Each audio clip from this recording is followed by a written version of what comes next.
Howdy, gang. Welcome back to Psychonauts 2.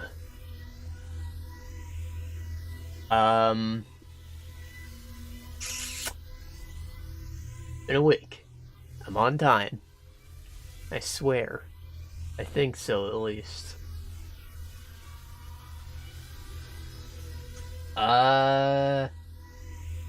Yeah, I finished 2 games, and I have, like, 2 more to talk about.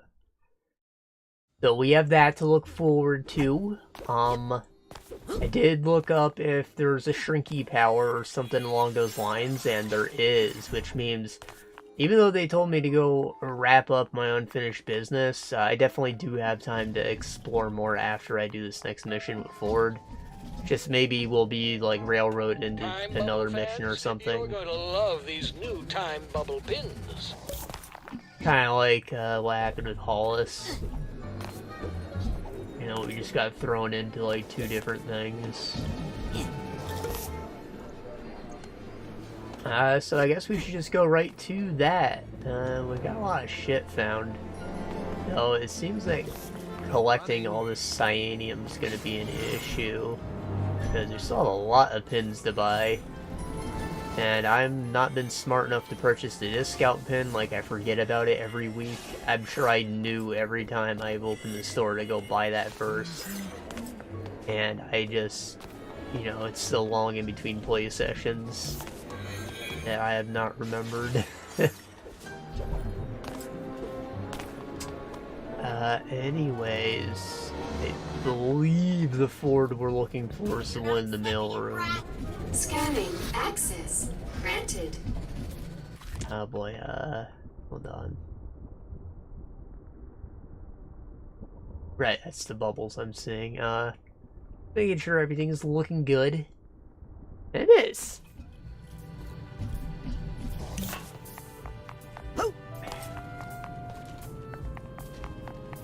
Raise the roof. Raise it. Burn this motherfucker down.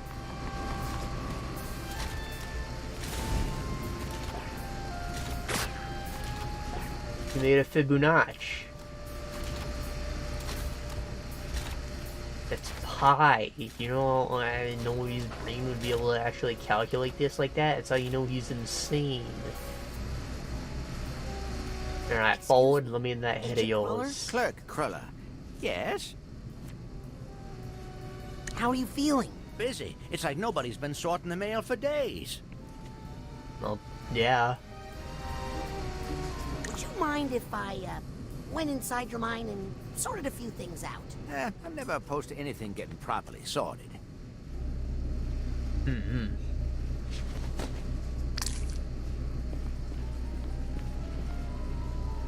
Oh, that's just rude. Get ink on his hair, and maybe it makes him look younger.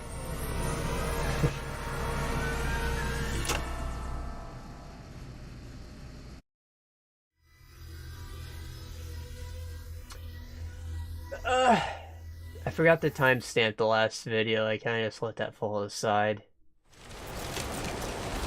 And I feel bad about that because, you know, because I streamed it on YouTube, it is visible right away. I know there's a setting to disable that, but I see no reason to do it.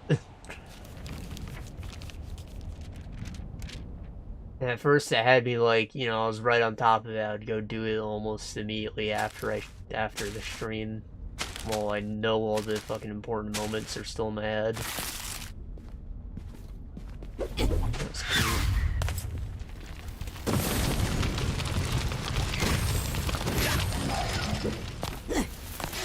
Whatever, and I'm sure it'll be a quick job. Like, I don't think we had much to talk about, did we? We, like, went over some animes. We chatted with our viewer. We did the thing, and then we just did a lot of exploring. There wasn't much conversation going on, I don't remember. But we did find a lot of shit, so that was, like, productive at least. Dear Ford, we brought peace to Grulovia, but there is still unrest among the people. A little ungrateful, I think. Home soon, Lucretia.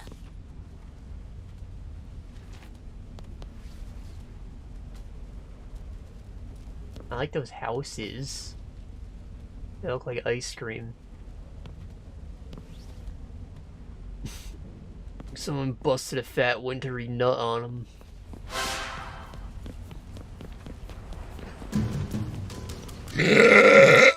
Ugh, excuse.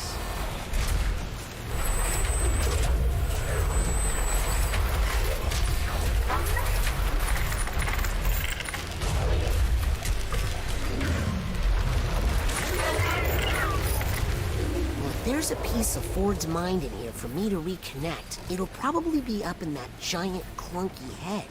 Hey, I came out of that clunky head. Really? Can you help me get in there? Maybe. To tell you the truth, I'm not addressed very well, so I'm sure I'll be marked return to sender and sent back there soon. Just grab on. Did someone say return to sender? Just anywhere in Grulovia. This letter's got no return address. I'm afraid that means the dead letter office for you. But wait, I'm a heartfelt love letter. Don't care who you quoted, the feelings must get sorted. Dead letter office, is that a thing? They just like hold on to stuff until someone comes looking for it? I guess it'd be pretty fucked up if they like burned it or whatever. I should not burn the mail. I think it's a felony. Oh. As if you could harm the power. That answers that. It's indestructible. Too many letters, they just keep coming. What's the point? Nobody ever writes what they really mean. So you gotta press the flatten up letters.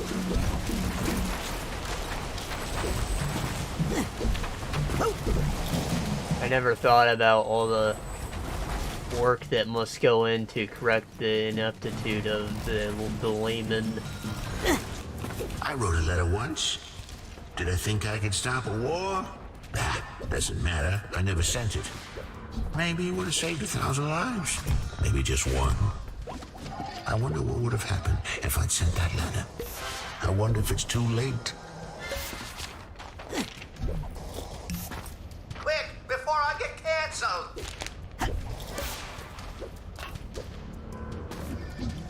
Yeah, you and me both. I don't do this level in under an hour. I get canceled for not being a real gamer.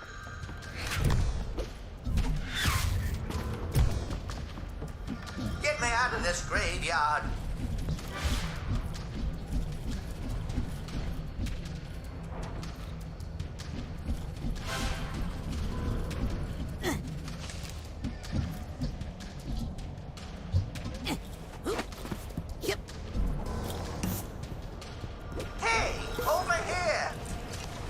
If I get you out of here, will you still take me up to the head? Yes, but quick, before he... Whoa! Ah! Freedom for head.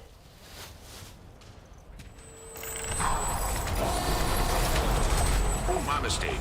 This doesn't belong in the dead letter office. Look at that address. It belongs in the International Dead Letter Office. What? No, wait! Uh-oh. Okay, that makes more sense. So if it's shittily addressed like that, it'll go as close as possible and then be held.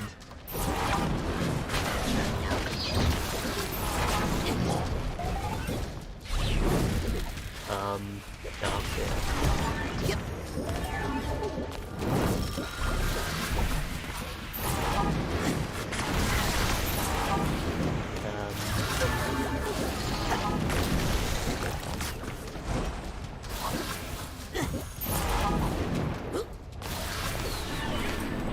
I'm supposed to look for something called a regret and throw its weight at something else. I feel like I haven't seen one of them in a long time.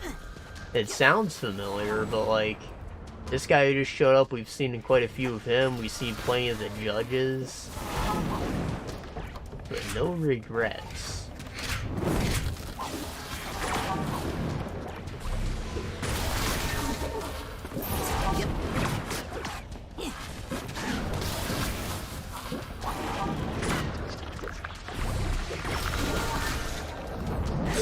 Eh. Ah.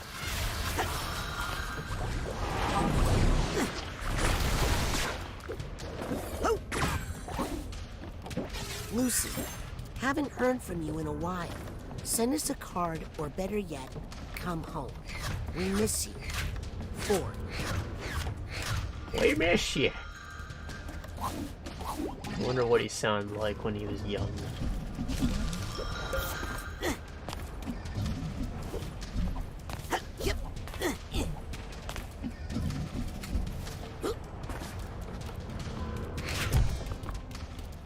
Gaming.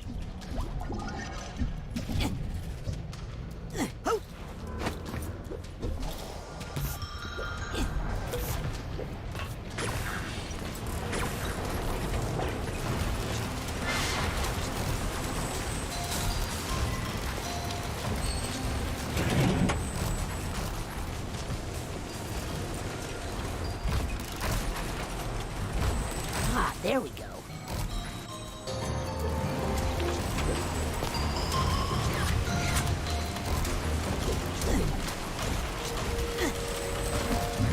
Aha! Here's the Hatbox tag.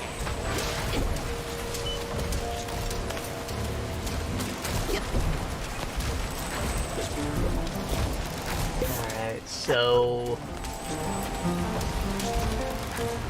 big news right now. Redfall came out and it is very, very not good. I think that it looks fine, but like the AI is absolutely atrocious. And that's obviously gonna be the big killer, just that, you know, even if the mechanics were sound, there's no reason to do anything other than stand still or whatever, you know. Anyways, that's sad. Alright, I was hoping that was gonna be good because it's co-op and I'm always looking for things to play with my brother. Because all the good co-op games are survival games, man. Like, you can only play so many survival games, and like, most of them aren't even finished. They're still fun, but geez, it takes so long to wait for stuff to get out of early access, then you have to like restart the game how many times because your world becomes incompatible or whatever. So a real shame there.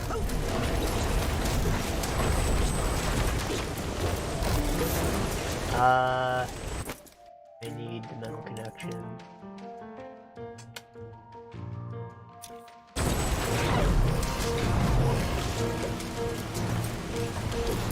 But, you know, the interesting part of the news, right, is that, Mr. Head of Xbox himself, Phil Spencer, went and talked about it and showed how, like, Lucy, out of touch the company is. don't sound like yourself. We're just worried about you. Love, Ford, and friends. I've said before, I get the impression that he is in fact a gamer. He does play stuff. He knows what's going on, and he was very aware of the whole situation. But like, he explained how they did things behind the scenes, and they just like were not expecting it to be trash somehow. Like, nobody there told them that the AI was fucking brain dead, so they didn't think to fix it, I guess. And that's just wild to me. It's made by Arcane, who has done nothing but put out straight bangers, except for Deathloop, which is just, you know, it's Dishonored. It works just fine. It's just a wacky concept. But, you know, you'd think after getting adopted by Microsoft and getting all this funding behind them and stuff, they would only be able to put out something even better. But whatever support they got from them just wasn't it, I guess. And they may have even made detrimental changes with their supervision, I guess. Changed up the normal workflow.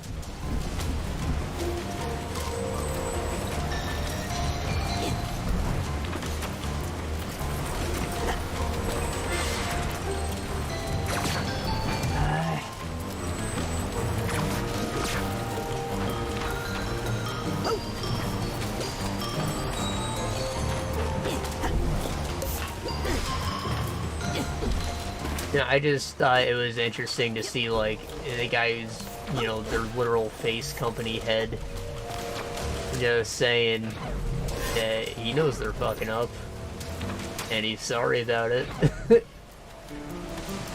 When normally you think of like what I talked about a couple weeks ago, Tomb Raider, the Square Enix is just like, yeah, our Western franchises aren't selling well.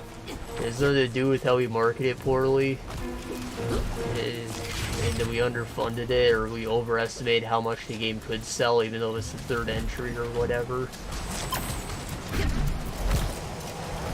You know, they're just like, alright, bad numbers, bye-bye, no apology, we're not gonna fix it or whatever. Hey, that's a regret.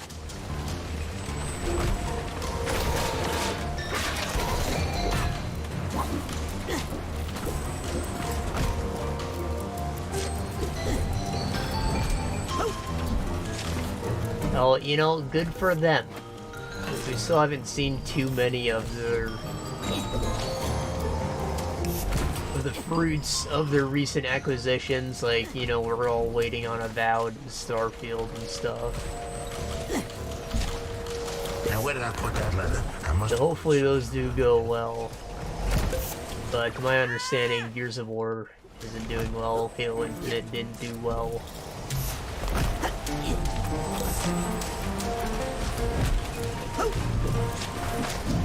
I think Forza's an exclusive. That one looked pretty cool, actually. Not for me, but I saw like the Hot Wheels expansion, and that looked epic with like all the freaking tracks going across the skies and stuff.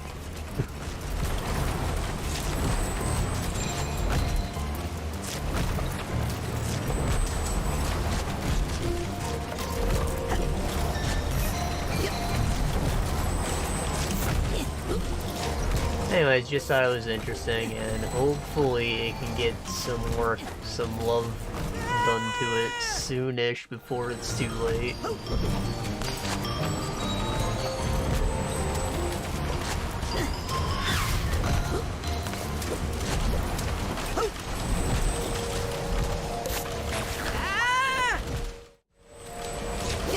And you know, same thing, same week, the freaking Jedi Survivor running like ass. Being 3 times the size on PC for no fucking reason.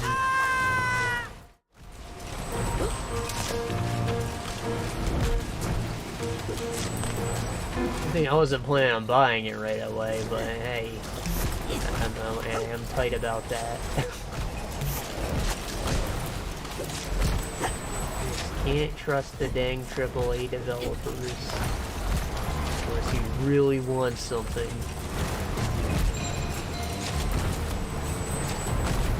You just gotta steel yourself for disappointment. That's where we started the level.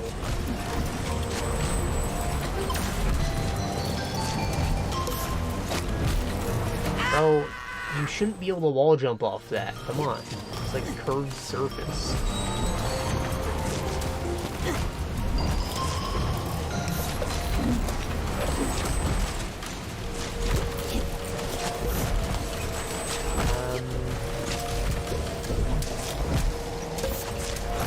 Speaking of disappointments and setting expectations straight, I finally got around to trying out Biomutant, and boy am I not a fan. So yeah, the game was in development a very long time. I don't want to say it was 10 years, but like probably somewhere north of 5 since its initial announcement. I was following it all the way since then. And you know, there was just little word about it until eventually demos surfaced at like PAX and stuff, and you know, people were like, it seems to there's stuff that's wonky, and you just assume that it's an early build and it's gonna be ironed out, and then like it wasn't. That was the game. I understand it's a small team of only like 20 people, and you know, making a big open world action RPG is very ambitious. And you know, they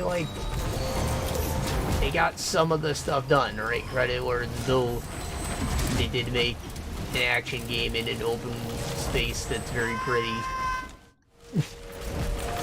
But, like,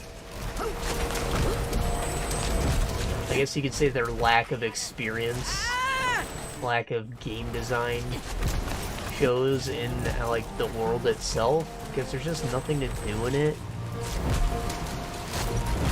Like, the sounds are all very subdued, they're all very quiet. It feels like there's a lot of stuff that just doesn't have sounds that should. And, like, the music is very quiet too, so you can't even vibe out while roaming across the countryside, and, like, there's nothing just out there. There's no shit to collect everywhere, even though the game has a very robust crafting system. And, like, there aren't random fights or anything. You will see a landmark in the distance, and that will be the thing you gotta do. Like, the world is split up into sectors, like the Assassin's Creed games. The RPG ones, I mean. And, you know, there will be, like, one landmark inside the sector, maybe two, depends on how big the sector is. You go there and be like, okay, there's this kind of epic loot, this puzzle to solve here, and there'll probably be enemies in this area somewhere.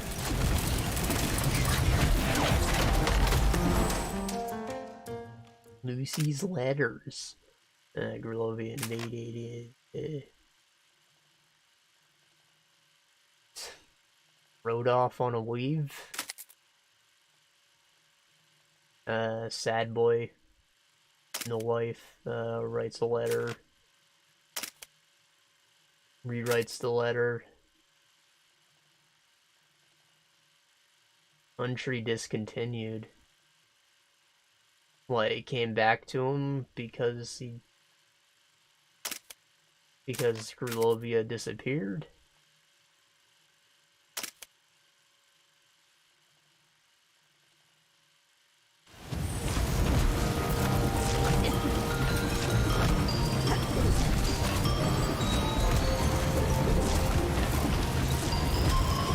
We just lost her. He tried to contact her and he couldn't.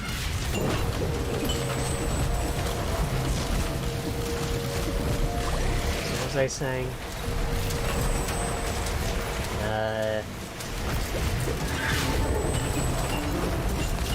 But yeah, when you're outside of landmarks, there's like nothing going on. You can find like a resource totem very occasionally, which is a kind of a landmark itself, you know, it's just a big tower that stands out. Or you might find a side point totem, you know, you just run up to it, smack it. But you don't have to like explore to find these things, they're usually just right off the main road. And all that other stuff is just empty space, there's nothing to collect, nothing to hunt, nothing to fight, like, just there.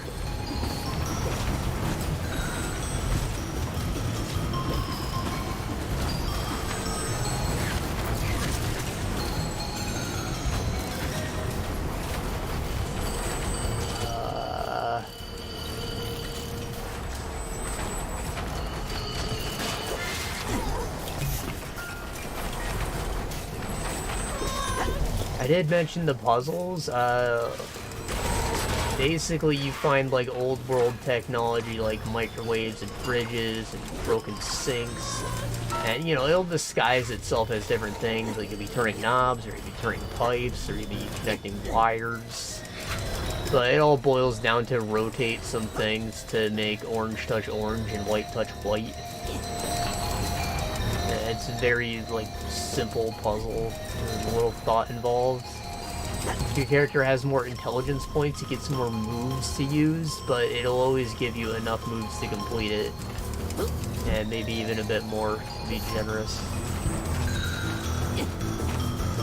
There's nothing to it, and then you get some loot out of it. You know? We all like loot. I like loot.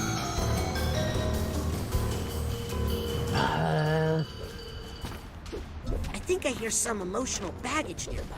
The thing about the loot, though, is that it's usually just crafting components, and the game doesn't do a good job explaining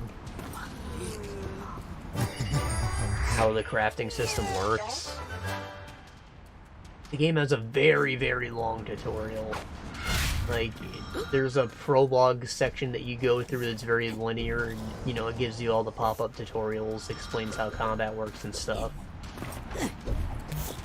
And after you get out of that, you're still basically in a tutorial.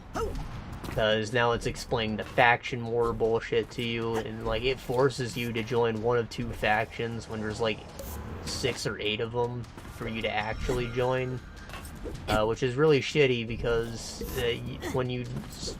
if you choose to switch sides, which I don't know why you would, considering how tedious the whole thing is, you would have to reconquer all the stuff you just did with the first group you joined.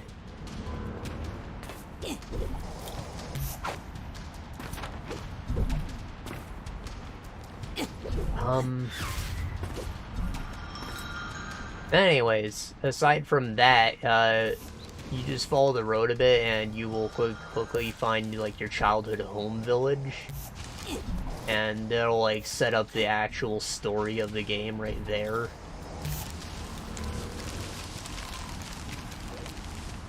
And that has more tutorials. That's where the crafting stuff's done, and they just, like, force you to quickly make an improvement to an existing weapon and to a piece of clothing. But they, like, don't tell you how you, like, go about acquiring resources. They don't explain how you go about getting the resources you use to upgrade in addition to finding the components themselves.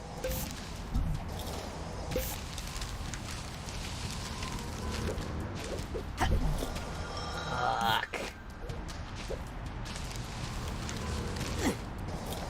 Bro. Yep. No. No.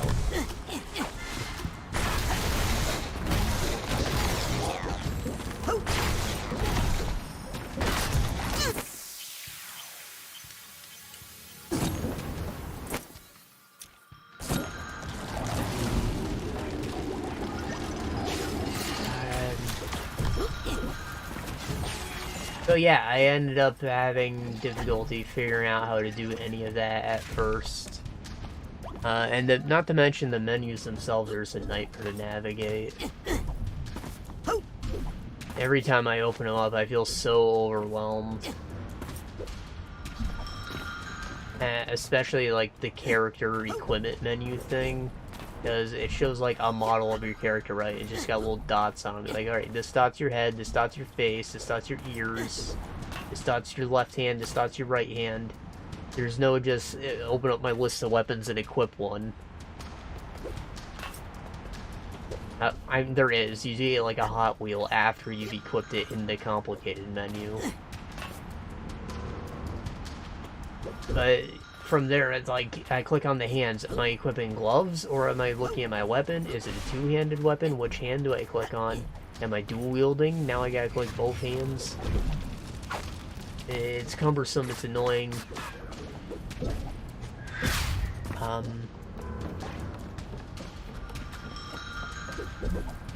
And TBH, as I said it already, that I didn't enjoy the game, so I watched a couple reviews to, like, see if I was alone in my thoughts. And I found a couple that were, like, with me, and a couple that were, like, seemed to somewhat enjoy it. Anyways, both of them pointed out that the stats on the armor, which is, like, you know, obviously protection, but there's also stuff like a stamina regen, side point regen, whatever, and various other things. They basically all seem to have no effect, so all these wacky clothes and stuff you get are just cosmetic, which is good, because they do look wacky. And maybe you're into that, or maybe you just want to pick something that looks cool. But it does give you a reason to stay out of the complicated menu. Well, that's just what I did.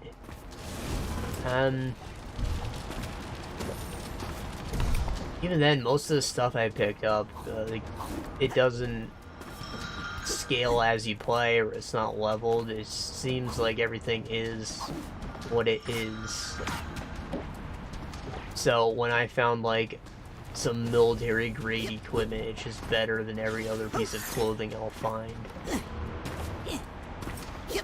Stat-wise, at least. And I found most of the stuff I got just being used for scrap.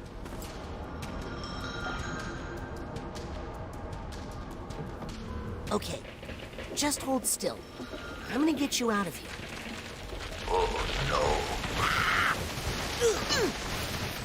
Some letters are such a pain in the neck, they really belong in the furnace. Wait, I think I know how to address this one. Really? Well, it's worth a shot. But don't take all day. The mail must sail into tomorrow, no time to borrow. Boy, I hope you know what you're doing.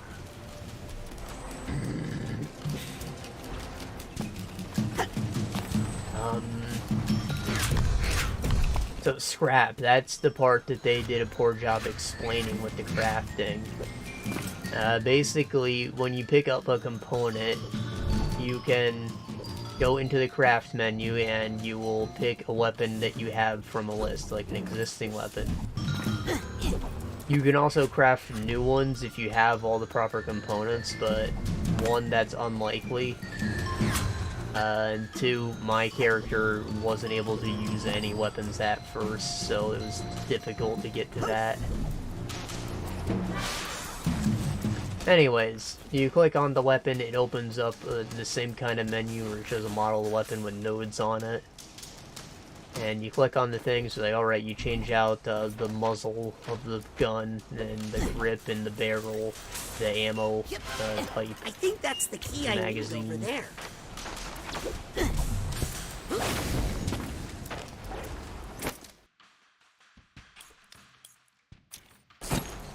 Right. And when you switch these out, they'll have a cost of like 4 or 5 different resources, like, I don't know, wood, tape, metal, probably some kind of microchip, I don't know. There's lots of stuff. And this stuff you'll find, like, very, very rarely, even less than the loot, and they don't tell you that you can scrap things to get these things, to get these resources. I thought that you had to find these resource totems and smash them, because that's the one time there was a pop-up that told me how to get them. But even then, when you scrap something, you have to hit, like, the scrap button and confirm before you find out what it's going to give you. You can't just see at a glance and, like, do it from the craft menu if you're short. Yeah, back out. I don't think I have all the keys I need. It's cumbersome. to address this enemy.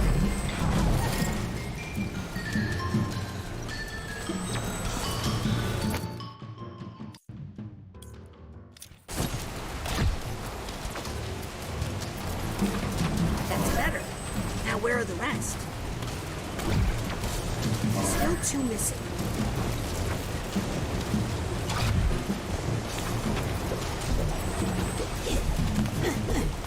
Okay, the keyboard is almost complete. Just 1 key missing. Where is it?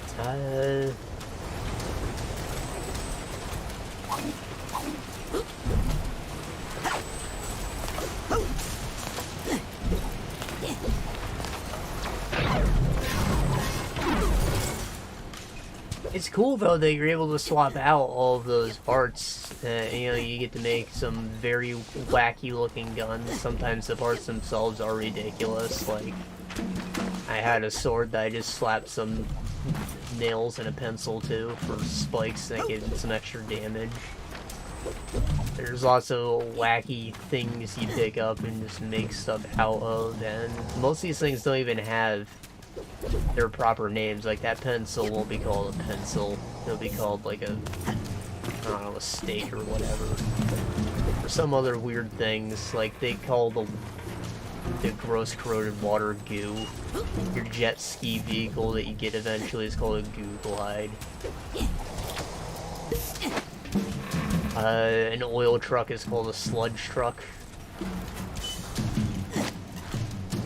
Sometimes they're, like, you know, just a little off of what they actually are, and other times they just have completely wacky names.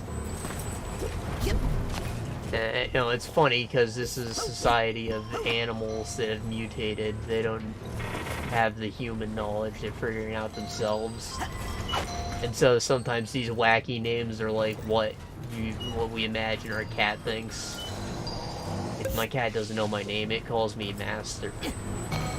And I harvest the poops from the sandbox. Do God knows what with. Yep.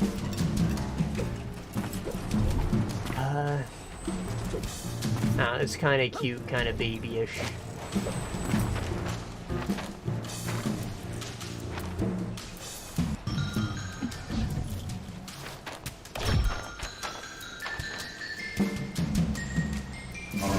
I think I know who the board would like to address this letter to.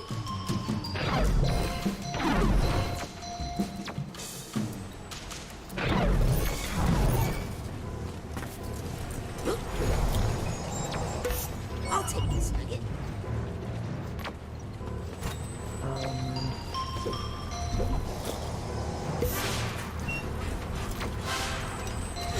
Speaking of the language, the animals all talking gibberish. Send it to Lucretia. They seemingly have their own language, like based on what faction and race they are. But, you know, it all gets overshadowed by narration. The same British old man who I said I've heard in a couple games before, but specifically this is the guy from Eternal Cylinder, I think. So everybody all has one voice, and what's annoying about it is that it's like slow. You know, he waits for the guy to talk, and then he says what they say. Lucy. And then when he reads it, he always says, "Ah, yes, says this, says that, thinks this." You can't just say what they're saying as they're saying it. And, you know, it makes the writing feel bad because there's no, like, nuance, no acting in it. He's just literally playing it like a translator, doing a rough approximation. Wish I could help more. Of what they said. Is it luck? Man, I hope it's luck.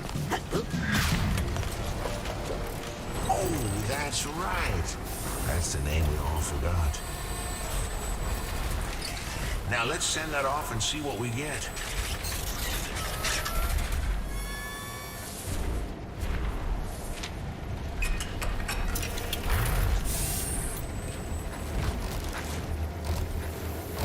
Oh.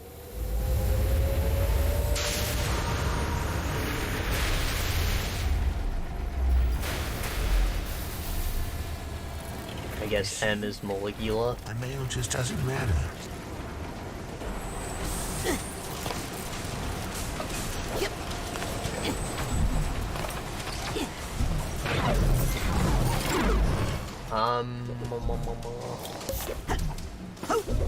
But yeah, I think that the guy's voice is inoffensive. I just don't like the way that he delivered the lines, I guess. I don't know. Obviously, he was directed to do it a certain way. I'm sure he's capable of doing a much better job, but he didn't. He's just doing what he's told to get his paycheck.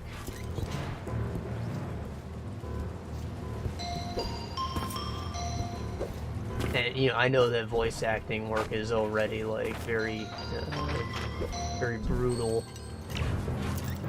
Like, they don't get enough. They don't get... They have unions and stuff, and nobody wants to work with the unions. All kinds of bullshit. They don't get treated fairly. So the guy's just gonna do what he does. He's not gonna put an extra like that and do his own directing. He's not paid to write, he's paid to speak. God damn it.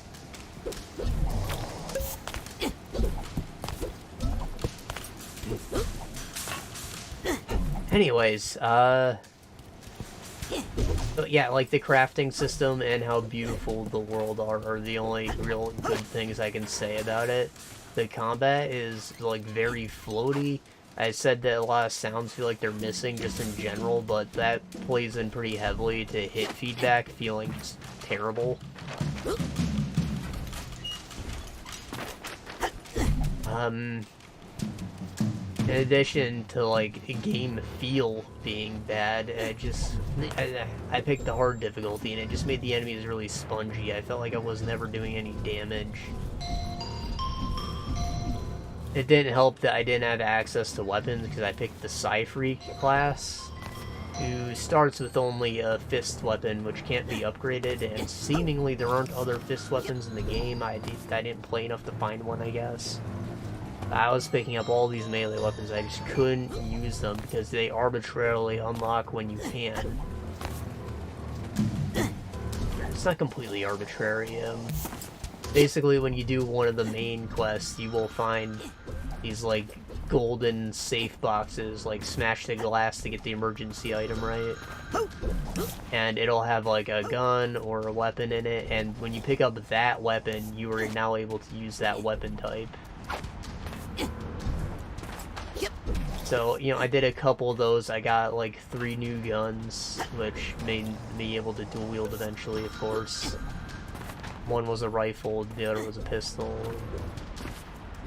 You did start with a gun, but you weren't able to upgrade it because it's the starting gun, which made some sense, I guess. Eventually, I got a two-handed sword, though. That was the melee weapon I was able to use. And seemingly I was able to replace the body and turn it into something else, but I didn't have the resources, so I can't confirm whether or not that would have unlocked the other weapon classes for me. But, you know, I was finally able to use a different combat tree. Which, with the combat not feeling good, like, the freaking best thing you can do is mix it up with all the weapon types. And picking the Psy-Freak and not having all of them from the beginning, just... It was shitty.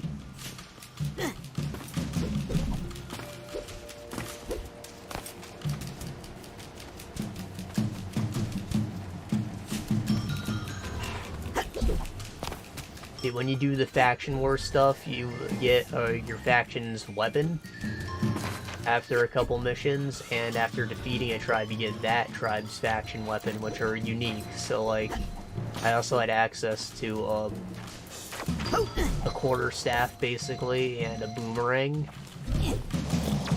Again, you will not find another boomerang or another quarterstaff, but the thing about these is you can't upgrade them at all because they're unique. Their stats are fixed and they're alright, they have their own moveset, they're pretty strong too. Just, they, like, don't play into the game's one strong point, which, again, is the crafting system. Oh, and the camera's really bad, too. Like, the game has spectacle fighter-ish combat, like Devil May Cry, you know, but instead of your attacks going where your character is looking and having the camera disconnected, because you have a gun, your character is always facing where your mouse is pointing and the camera is always behind your character. So when you have to, like, press Q to do blocks and stuff, or you have to move the camera around to swing at whoever's in range, and you're probably going to miss because the hit detection feels really bad. Yeah, the camera just, like, doesn't work for the kind of combat that they're trying to do, and it makes hit detection wonky.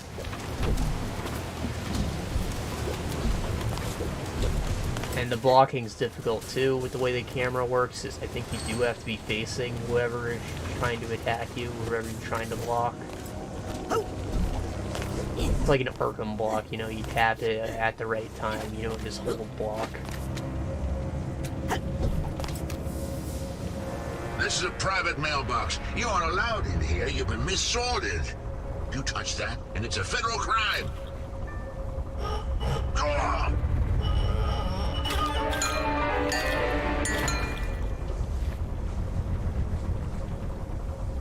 What did you say in that letter? Nothing important, really. Just that I loved her. She just wanted to help, but they pushed her too far. Well, how should we have known? It's not like she was marked fragile. But I thought I knew her and everything she held inside herself. I had so much to learn. I guess some packages are better left unopened.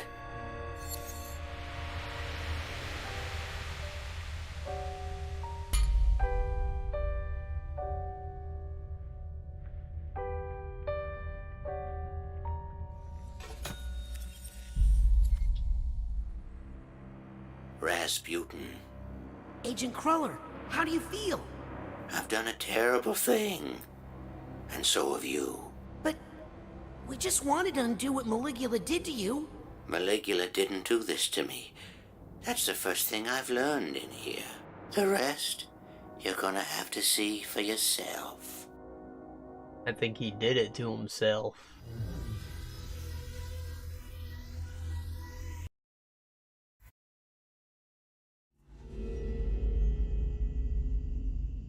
He doesn't Ford, want to what deal is with it? Lucy being gone. See for yourself.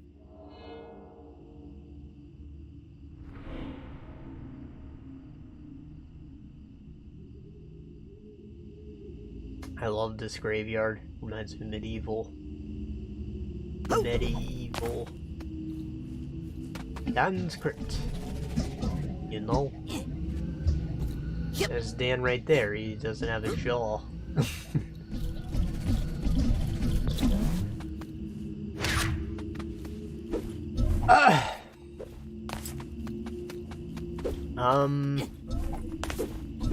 Right, I did say I picked a Psy Freak because he got access to psychic powers, which I was like disappointed with as well. Because to unlock new psychic powers, you one need Psy points, which happen at like story moments or by finding Psy totems out in the world. And that's fine. I had a ton of Psy points stockpiled up, but I needed Karma to unlock new skills, which is stupid. So, you know, it works kind of like the Force powers in the freaking Jedi Knight games, I guess. You get light and dark karma to unlock specific skills. And kind of like Mass Effect, your light and dark karma scale up individually. They're not a slider, like an exclusive type thing.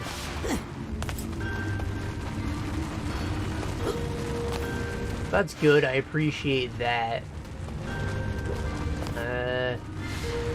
I don't appreciate that it's light and dark though, because it really is like, you know, it's a kung fu fable. Things are structured more like I'm getting less sure I want to Jade see Empire, this. where it's Oh no, I don't think open you palm want to and see closed this at fist all. mentality. Like dark isn't necessarily evil. It's like, you know, maybe a little cruel, maybe cold, tough, stoic. What? And you see that with the different factions. Like, not all of the dark ones are trying to do freaking murder and world domination or whatever. Some are just like, you know, survival of the fittest.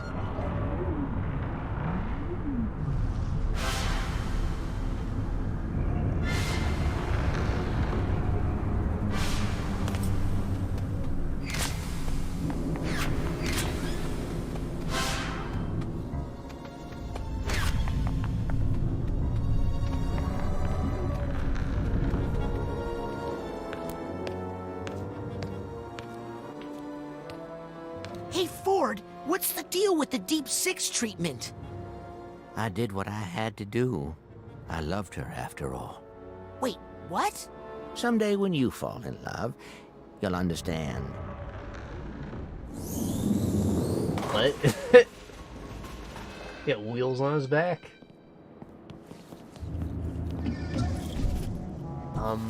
Yep.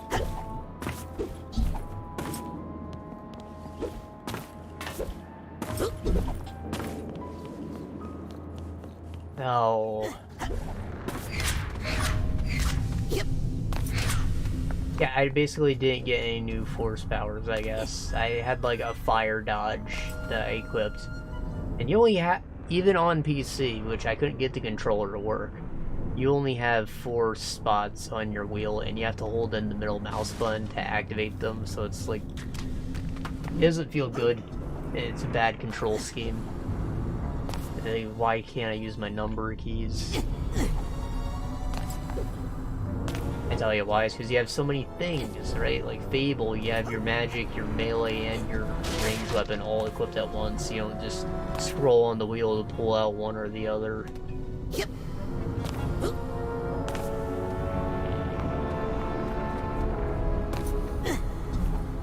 Anyways, so I ended up filling up the rest of that wheel with mutation powers, which are much easier to acquire.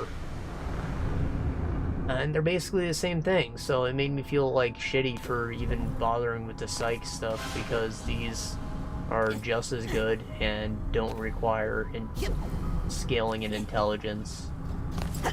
So you're better off putting your points in strength or whatever to have better melee damage.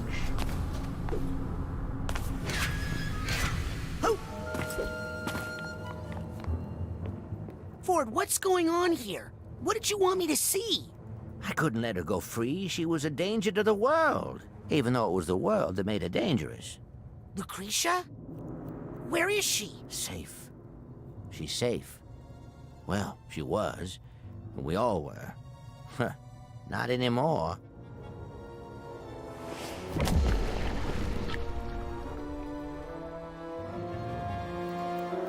Now, what's cool about the character creation is that, like, your stats morph your character's body. So if you have more strength, you'll have bigger muscles. If you have more agility, you'll be taller. If you have more intelligence, you'll have a bigger head. And that persists into your level up, so whatever your initial character's appearance was will change based on how you've been leveling yourself. But my character obviously started with a bit of a big head, and eventually became Big Head Jacked Man. And it was weird just seeing his body morph like that whenever you leveled up, but I thought it was cool. It was unique. The game has a lot of cool, unique ideas, they're just not executed very well.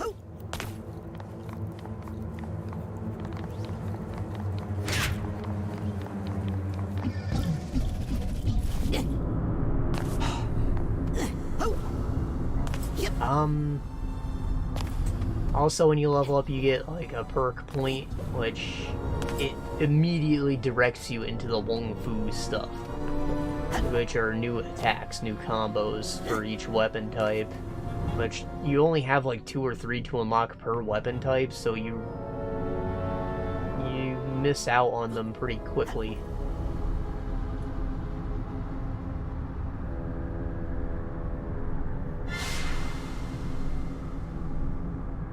And there were times where I was just holding on to points because I didn't know what else to spend them on. It doesn't draw your attention to the actual perk tree. It's not a tree, it's a list, but like there's a perk tab where you can spend it on better stuff, like, you know, percentage increases to your health or damage, or a magazine size, whatever. Stuff that I would probably like more than unlocking more moves for weapons I can't even fucking use yet.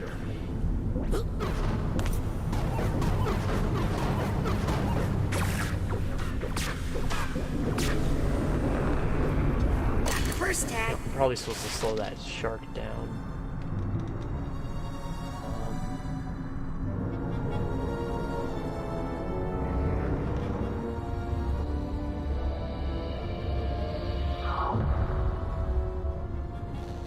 No, not again!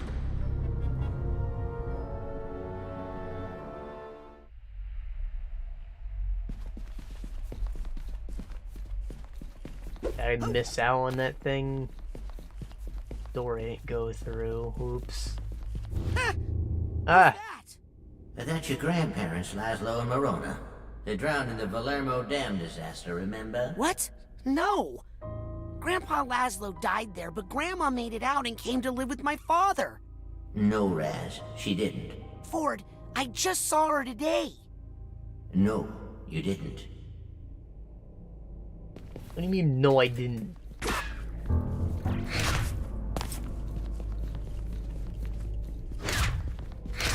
My Granny Moligula? Yep.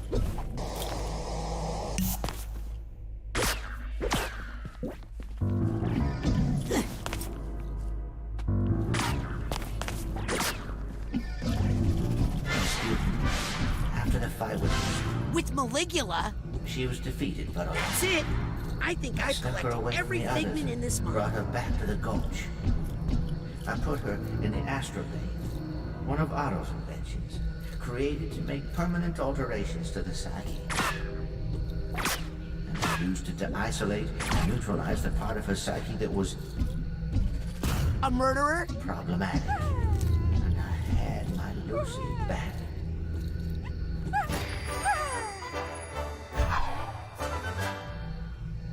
I put her in the astrolabe, one of Otto's inventions, created to make permanent alterations to the psyche.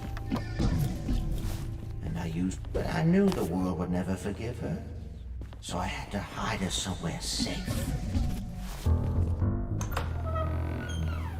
Oh no. I hid her among her family, Rasputin. Among your family. No, no, no! I projected memories and feelings on your father so he would accept her. Except Maligula? Yes. As your grandmother. No!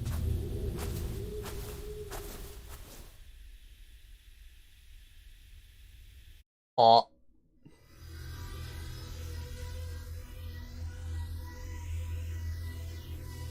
And I figured that out. Right when he said the thing about my grandma. Messed up that he, like, replaced your actual grandma, though. He projected feelings in your father's head, like... You replaced the man's mother, that's really fucked up. Let me go! Listen, Raz, I know you're mad. My great-aunt killed my grandma, and so you made us babysitter for 20 years? Now look it, you spring this news on your family now, their memories will unravel, and there's no telling how they'll react. So? They might try to kill her. If Lucretia is attacked, if she feels the need to defend herself, that dark spirit could reawaken inside her. Maligula really could rise again. I'll kill her! You're right to be mad, Rasputin. I was young. I made a terrible mistake. But we need to deal with that after we get control of this incredibly dangerous situation.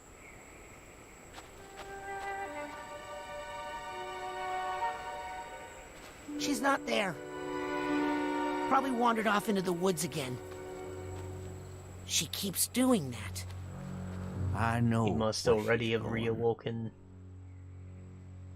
The Psychonauts started out here, in the heart of the forgetful forest.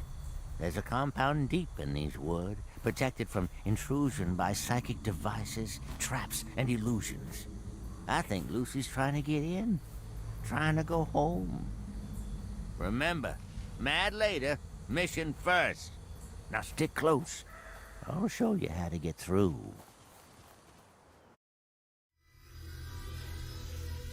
Goat.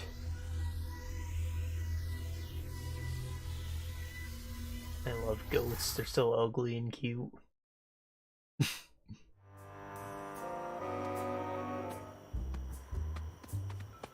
Agent Cruller? I hope I didn't lose him in the woods. Alright, so, I don't know, menu clunk happens to play into the leveling up stuff, but I just, you know, I didn't feel like I was making significant increases in my power when I leveled up. Mostly because I was just unlocking new moves for stuff I couldn't use, like, they didn't draw attention to the perk tree until I noticed it. Which, it's like... Wow. A light gray really wording on the green like a light gray blue background. So much like it really just blends in. There's nothing making it very legible. This is where you assembled the team that would become the Psychonauts. This is where you first discovered Psytanium, where Otto made his first psychoactive devices, where Cassiopeia wrote her books, where Helmut Fullbear workshopped his psychodicy, where Bob Zanato and Compton Bull pioneered communication with plants and animals. And where, I mean... Or just this like, is yep, where it all began. yep. No, Raz. This is where it all ended.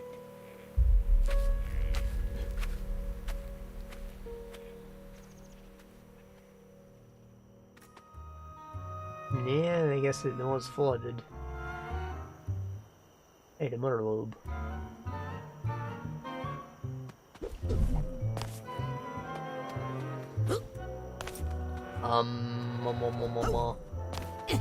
Yep.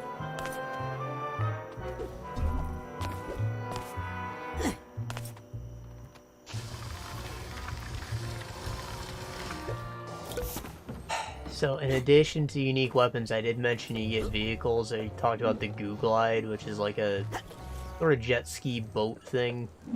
Just let you go on water, of course, because your character can't swim very well. Like, you very rapidly lose stamina if you try to swim and then you drown. It's some bullshit. It's because they want you to use the Googlide, though.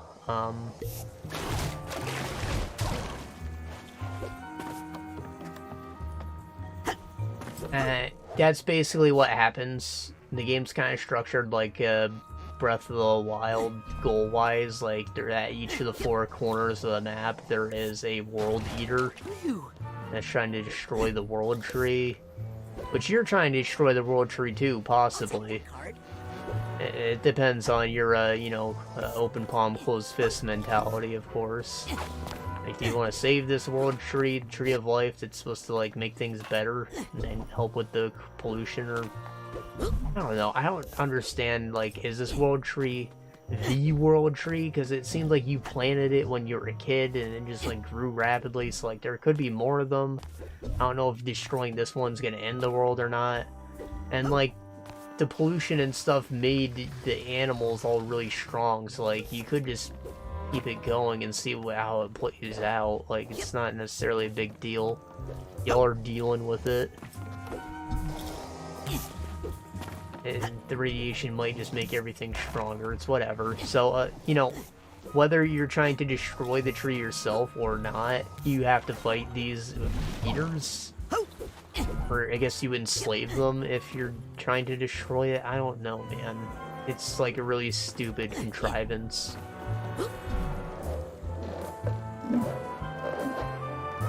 Anyways, you get a vehicle in like each of their zones, and you use that vehicle for their boss fight. You do not use the main combat mechanics. So the Googlide is, of course, for some kind of water-based boss that I did not encounter. I didn't get to any of them, actually. I gave up before then. And I also got the Mechton, which is like a Gundam, it's a freaking land mech. It has a walker, it can do some melee attacks, it has a gun, it has a jetpack. And it's pretty alright. You use it to walk around the dead zone, which has no oxygen. Nona? Beauty, what are you doing here? Do you know where you are? What can you tell me about this place? I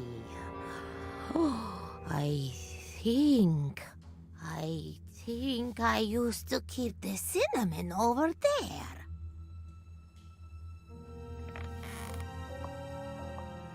Oh, we don't have much time. Her old memories are coming back. What's going to happen? Listen, Raz. This compound, we got into some pretty far-out stuff here. I've read about... The kind of stuff they don't write about in true psychic tales, okay? We all pushed each other to go farther, to broaden our consciousness, to open every closed door in our minds. It made us defenseless, psychically. But we were in a safe place here. We had each other. Then her homeland was attacked. She insisted on helping. I begged her not to go in that condition, so vulnerable. War brought something out in her that should have been locked away. Maligula. After the deluge, I brought her back here and closed those doors again, with Maligula on the other side. How? With the astrolabe. A powerful tool we developed to make alterations to our... Oh, those That doesn't sound one that safe. like sticks a probe in your butt and another It was in your an mouth. age of exploration. right. We saw that. We were messing in with the head. powers we didn't understand, and now I have to clean up this mess. But I'm not the Psychonaut I used to be, Rasputin. I need your help.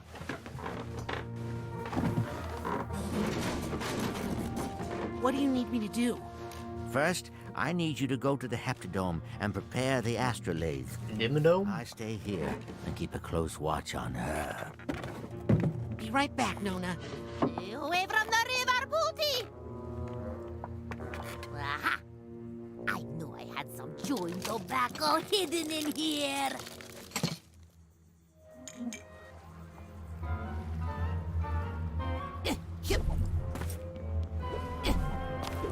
Oh, what is the curse? Is that like her? Is she the one doing it? Old bones! She's actively trying to kill her family still subconsciously? Is that what's going on with that?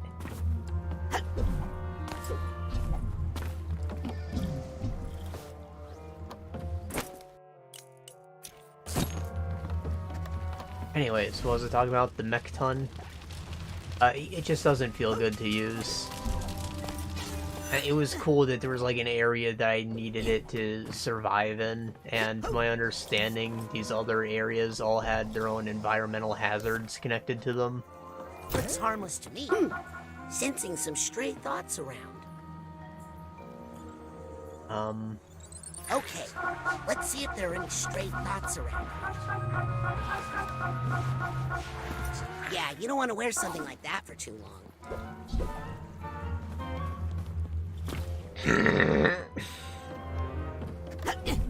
The other areas all have their own environmental hazards, right? So you'll go to like a volcano zone and there'll be like constant fire damage just omnipresent in the air. So what's actually cool is that you can spend your mutation points on resistance upgrades up to 100%. So if you max out your fire resistance, you can just casually walk around there. Otherwise, you'll have to find like a hazmat suit or whatever to deal with whatever hazard you're talking about. Whether that's cold or poison or fire or whatever. But you need the mech ton to deal with the lack of oxygen specifically. There's nothing you can do about that one.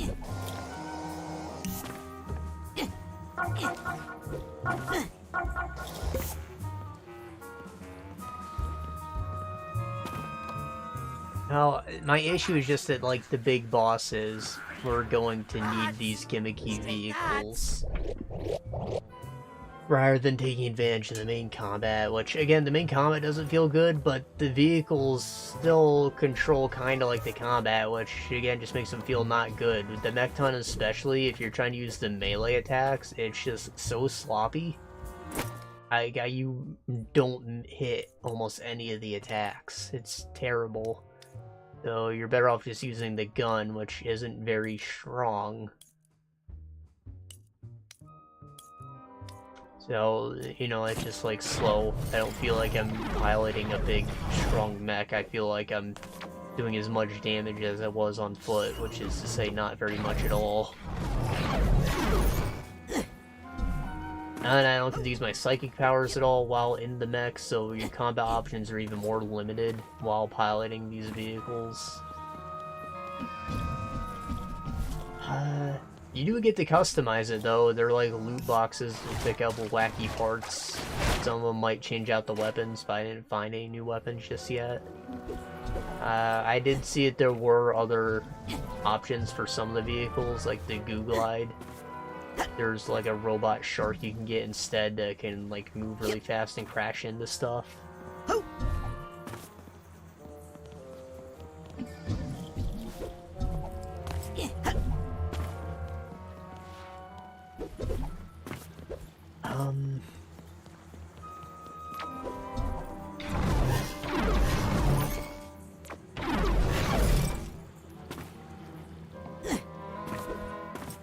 Another weird contrivance that I explained how you had to fight the bosses regardless of whether or not you're trying to save the tree.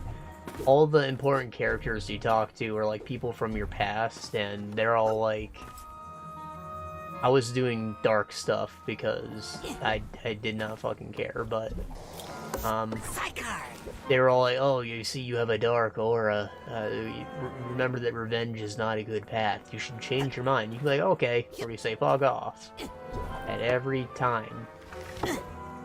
But regardless of what you do, they're going to help you do whatever you gotta do, because I guess they respected your mom, who was like a real badass, and they just assumed that you're just as strong, if not stronger, or something. I don't know. They must fear me. Incredible!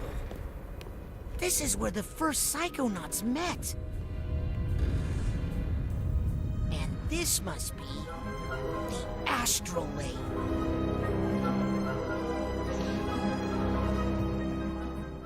Well, I'll just turn this thing on then. The double penetration probe.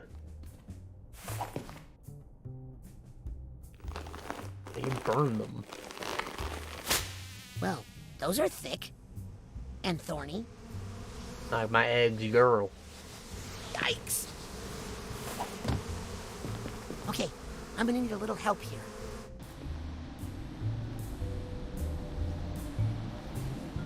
Okay, I should have mentioned that the animations are actually pretty cool too. But with the camera being the way it is, you do not really get to see most of it. Like, this is what you're always looking at, always from behind the view. You don't get to see this. You get to see what's going on with Raz's hands.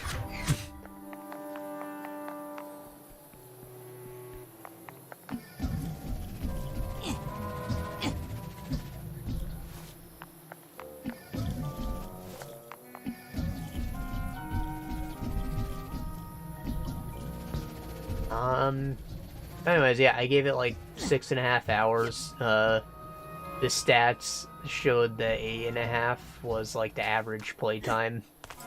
So, you know, a little less than the average player, but I think I gave it a fair shake, and it was just like really boring me. There's nothing to do. It didn't feel good. Like the combat, especially, the game seems to have not much to offer story-wise or exploration-wise, aside from combat, and the combat doesn't feel good.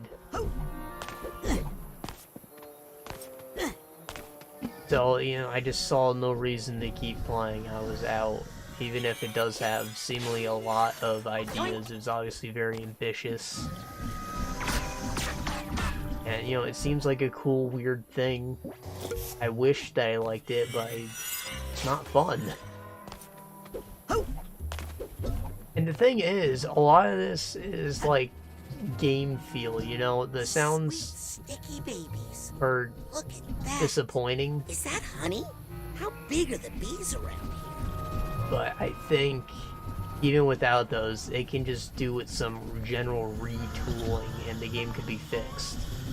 Whether that's from a patch from the developers, which I don't think they are going to do, they've probably moved on by now. Or, like, a mod. I think that a mod could very much get the job done, and it is a Unity game. Though, very moddable, I suppose. They've got all kinds of injectors now. To work on the engine base. This is where they sat. Holy moly!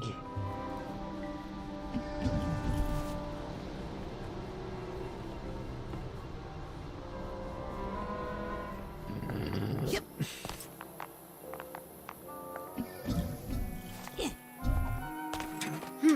There's a narrow slot, but I don't think I can fit through it.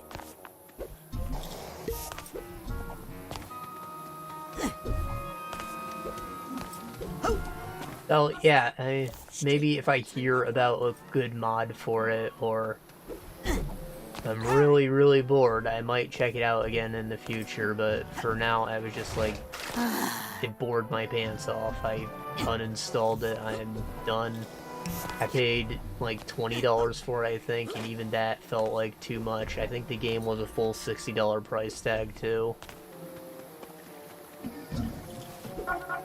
It's also not that long from the reviews that I saw. Like, the world looks really big, but you actually move through it pretty fast. And I've heard that it can take like 30 hours to 100%. Biomutant? Wow! This must be Helmet's theater. Which the developers said it would take about 60. That was their estimate, so I don't know if these guys are like bad at video games or if they're just overselling it, but that's literally half the length for someone who knew what they were doing and did complete it, you know? Needs a tune-up and a car wash. And actually it smells like there's a skunk family living in there, so never mind. And they said that 30 was going to be like the normal playtime, right? Or 15, I think, if you were like just blazing through it. But other reviewers who just like casually played it said it took them about like 11-ish. Poor Helmet's head must be cold.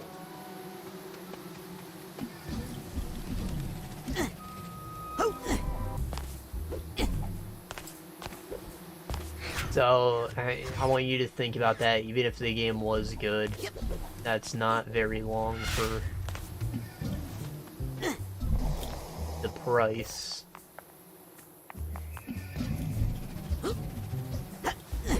Like, there had to be something amazing about it to justify it being that long, if that's how it was gonna be. Like, I understand a lot of story-based games are only 10 hours long.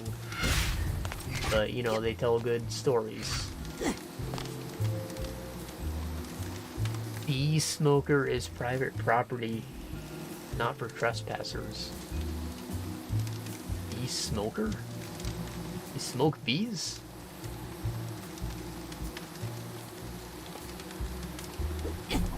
So much gram? I'll get you, bees.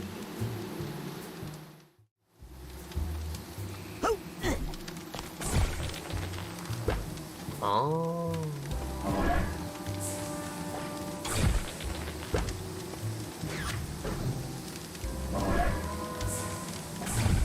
Maybe I just hold it. What's wrong, bees? Can smoke get in your eyes? I don't know, there's probably more to rip on. There's like stuff wrong with every aspect of the game, but at the end of the day, it was just fucking boring. Yeah, bees. Which is just an amazing thing for me to say, considering how wacky the game looks, how many crazy ideas there are in it. How do they make that boring? Can't take the heat. The answer is just because it doesn't feel good. That's what I meant by like their lack of experience. It just needs tuning, man. Hope I'm not contributing to the global decline of populations. I don't think that the game has to be a stinker forever, but they need to just completely workshop it. And I don't think that's going to happen.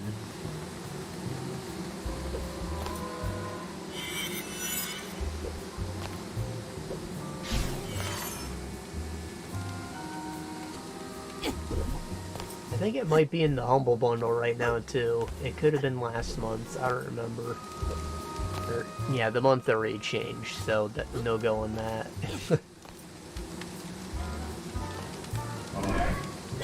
But I don't know. If you paid like $20 for that choice thing, Right side. This maybe phone give it a sticks shot my finger there. to your face while you're talking. But, you know, I went into this knowing that a lot of people didn't like it. My expectations were already low, and still I was disappointed. Yep. I was not expecting it to actually feel terrible to play. That's like a new one. Usually not the case with these kinds of things. But I have played so many janker things that still felt better. Like, I had this game called Gnomes vs. Fairies, Grekel's Revenge or some bullshit. Grekel's Quest. Yep. And it is jank as fuck, and I was having more fun playing that.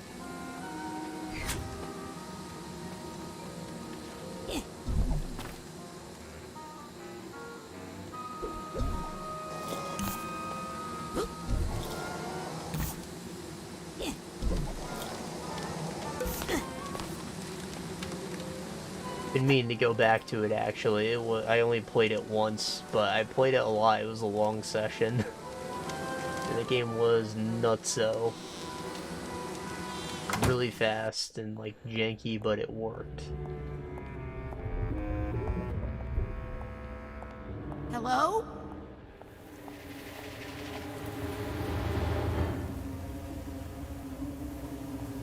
Oh, the bee lady. Green Needle Witch. You don't exist. You're just something someone put into my mind. Which means there's probably a very powerful psychic nearby. Another hallucination. A very solid hallucination. Oh man, are you gonna cast a spell or something? Who are you? Who the How hell? did you get in here? And Why where is she so was skinny? Our security, eh? Cassiopeia. Author of Mind Swarm? Mind Swarm! Ford Cruller brought me through security. Ford Cruller?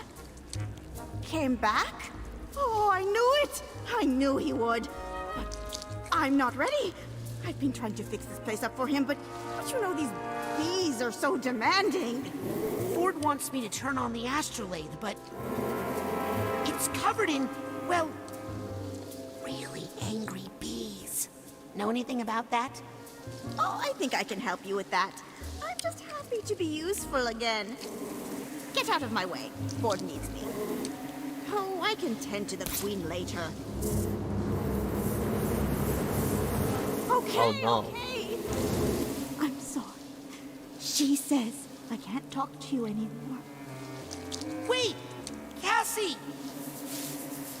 Who's she? Angry bees. Maybe those bees are being controlled by Maligula in the same way the water is.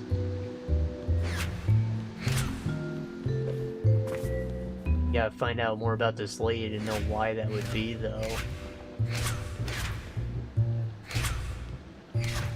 Ew. It, like, reaches out towards the player. It's weird.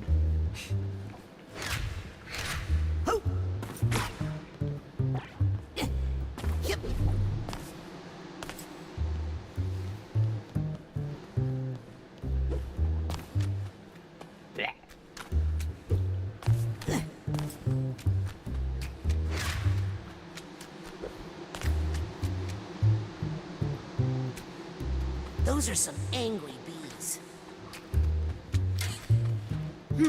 There's a narrow slot, but I don't think I can fit through it. I'll take that card. Yeah.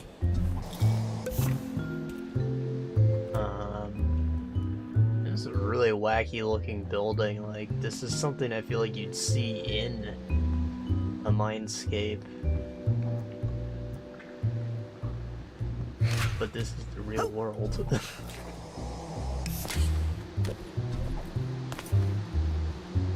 You know, if you sting me, you'll die. I think. Yeah, I've always heard that too. Bees just do it. And wasps especially, they don't lose their stinger, they're just pricks. Cassie?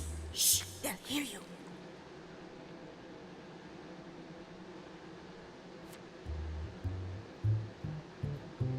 Cassie, would you sign my copy of Mind Swarm? I was wondering when you were going to ask. What took you so long?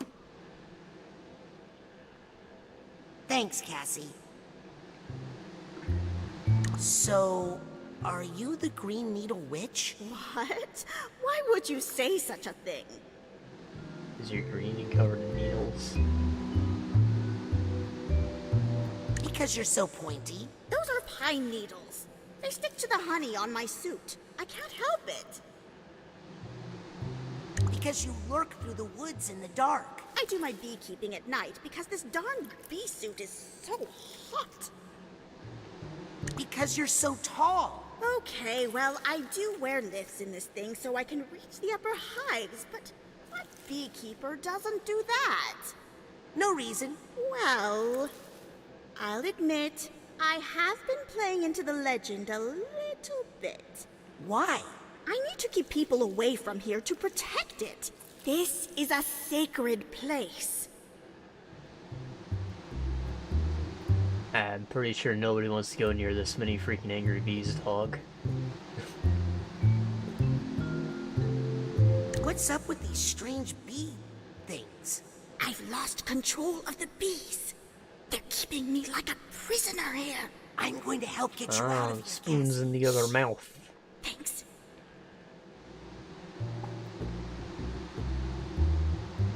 What are you doing out here by yourself? Why don't you work out of the motherlode with the rest of the Psychonauts? Oh, I never could adapt to the whole new Psychonauts thing. I like to stay out here and remember the old days. Also, I want to take care of it as best I can, in case Ford and the others ever come back. Would you mind if I snuck a peek inside your mind? Oh, thank you. I haven't had a checkup since Ford went away.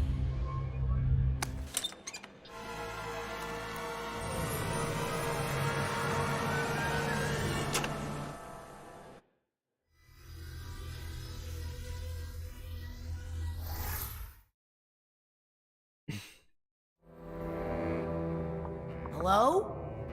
Cassie? I swear to God, if they don't like play into the bees meme here, I'm gonna be a little upset.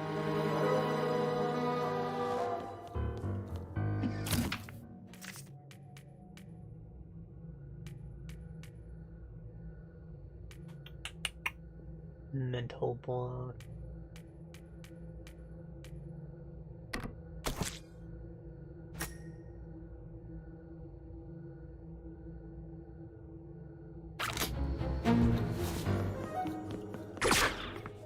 Cassie? She's paper. It's okay. I know why you're here. I like paper. Now, to whom shall I dedicate this inscription? Not that many people find their way in here these days. You must have Does a her nose good go head on all your the way shoulders. up? Definitely a big one. Now, just imagine what you could do if you were using 175% of your brain. Actually, Cassie, I need your help with something else. We're on a critical mission, but there's a swarm of bees that's making it impossible. Stop right there, young man. Nothing is impossible if you follow the 25 simple steps I've outlined in my book. Oh, Now wow. then, let's go show these bees what How we you can sell a do book. when we put our minds together. There's that pesky little volume. Thank you, young man. I have been looking for this silly book forever. Wait, she was going to help me. What? This one? Oh, I'll admit the author was helpful once, when we needed the money to leave the country, but that was a long time ago.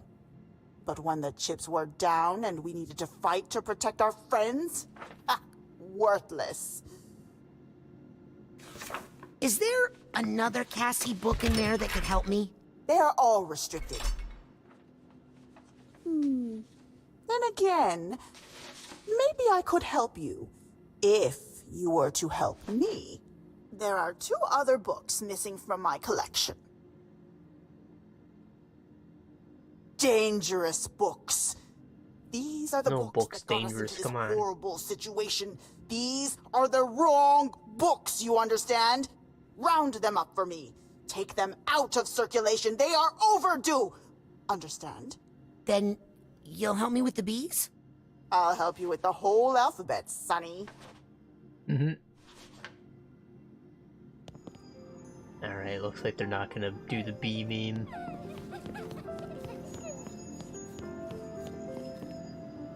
Sad bag. What's that sound? I like his vlog. Very nice. Oh, geez, that's another strange criticism. So the game had, like, comic book effects, right? Like, you punch on and it goes like, boom, pow! It's got, like, the explosion kind of particle effect, but then when you look at particle effects like this, and you get close to them, they look like they're, like, really pixelated. I think I hear some emotional You baggage. know, I can understand being like a low-res particle or whatever, like self-save on performance happening, but I don't think that was the case. I think it was trying to do dithering. Which, like, you know how, like, comic books got the dots, the dots all over the paper? I know My Hero Academia has been trying to do it. Similar stuff, but, you know, that effect, the dotting, the light and dark dots over everything, that's dithering. But in the case of the particle effects, they just looked like pixelation. It looked really bad. Sorry, that's just something that came into my head. We want to talk about something else. Yeah, I've been playing a lot of Heroes of the Storm recently. I've always played it kind of on and off. But specifically, there was a big update for Dota. The maps changed for like the 4th time. And I obviously haven't played Dota in a very, very, very long time. I always think about it, but I know better. Yeah, I was miserable and I did not want to go back. It's a different game from what I was miserable playing, and I do not care to relearn it. Anyways, yeah, I saw that and I was like, huh, Heroes was fun, maybe I should go do that. Apparently the last time I played was like 2018, so it's been a long time.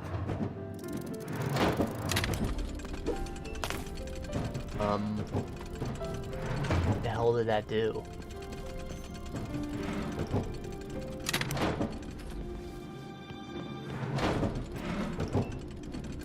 Oh, must be lowering that.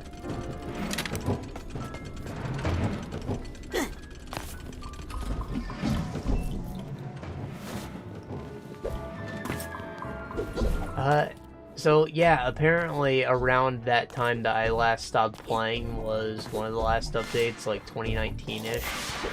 So the game's pretty dead now. Heroes of the Storm on now, not Dota.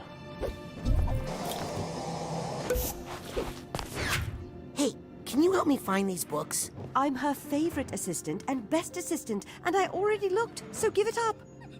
No. The game's, yeah, pretty dead, and the problems it had before are still there, but they also changed some things since I last played, and not necessarily for the better. Like, before there was a weird progression system, like the more you played a character, you'd level up them, which I guess would just show off your familiarity, but when you hit rank 10, you'd unlock a set of master skins that you didn't have to purchase. It was like there as a mark of, you know, your mastery. It shows people that you know what you're doing with this character. It was cool. They got rid of that. All the basic skins you get for playing the characters are just unlocked by default now. But the leveling up the character is still there. It just doesn't seem to have a real purpose. It's kind of just how you level up your account, I guess, which gives you periodic free loot boxes. Just something I always liked about the game. You get loot boxes and currency that you can use to buy otherwise premium things with at a pretty steady rate. So if you're not interested in spending money, you really do not have to. You're still gonna get all the skins and emotes and stuff. And that was nice. It felt good how often it just threw the shit at you.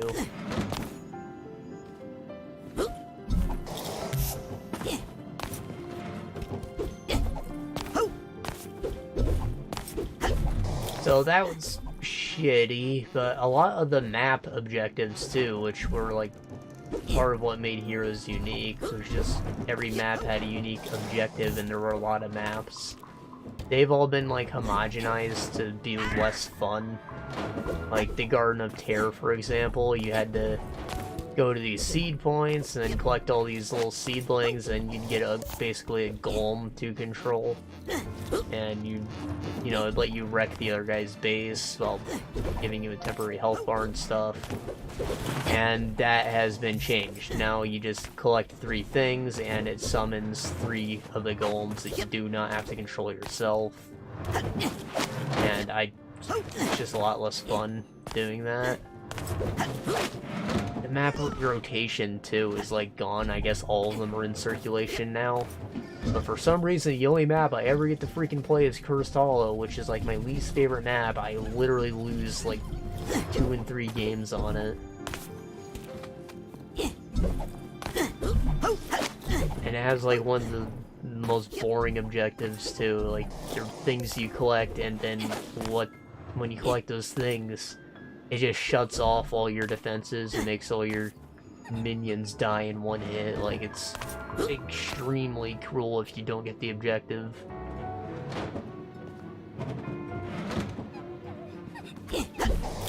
So yeah, if you can't tell, I've been losing a lot of these games. It's not even because I'm, like, doing bad, but the people who are still playing this game are, like, absolutely fucking crazy. They are unhinged. I am reporting people in every single game. I am muting and blocking so many people. They are nuts.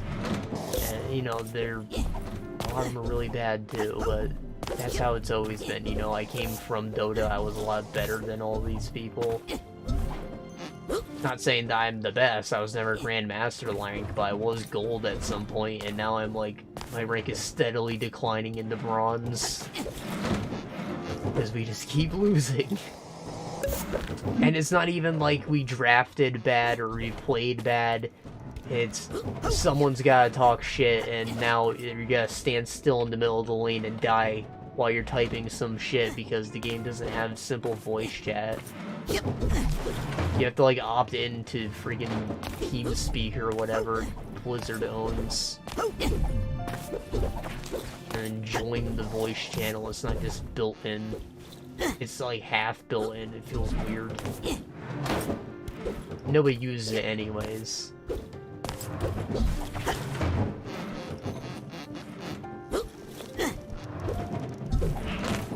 So yeah, I mean, dead game, queue times are really long, players are assholes, community is incredibly toxic, it's not receiving updates.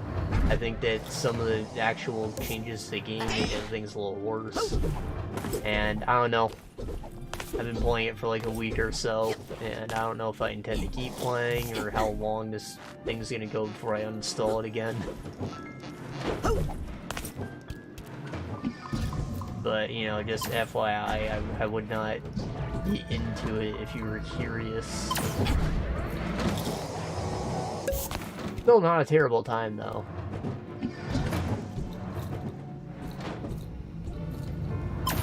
Occasionally I have a good game and you just stomp on some shitty players, and that's awesome. That's what I always played it for.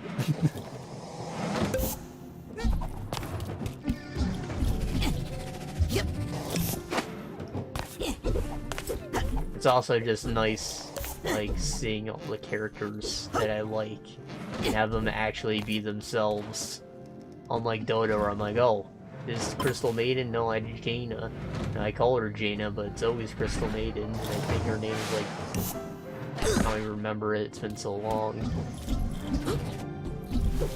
But you know, they're just, like, weird to have to pretend that these characters weren't who they were. Like, Skeleton King was always Leoric, and eventually they got lawsuit, so he became Wraith King. And I still call him Skeleton King, we still call him Leoric.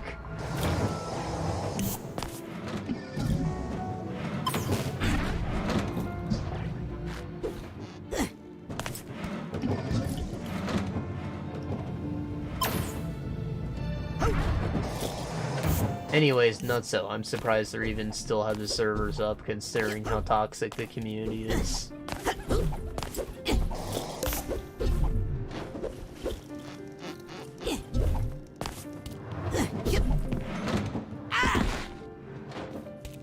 Dude, why can I not make this freaking jump?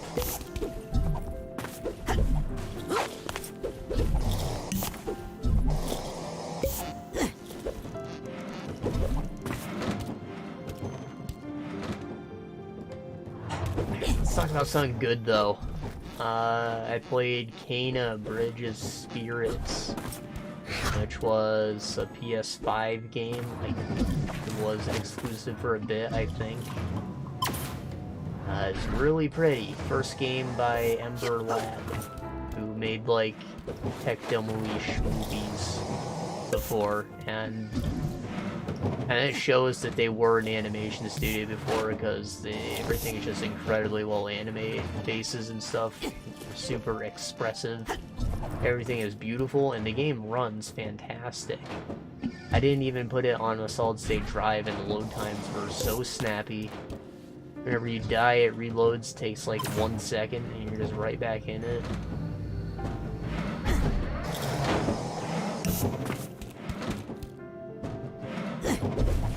And yeah, the game looks like a movie. The rain is absolutely beautiful. It's like the main thing that's probably going to draw your attention. I've basically never seen the animated game that looked that good. Not animated, all games are animated, but you know what I mean. Something that looks Pixar style.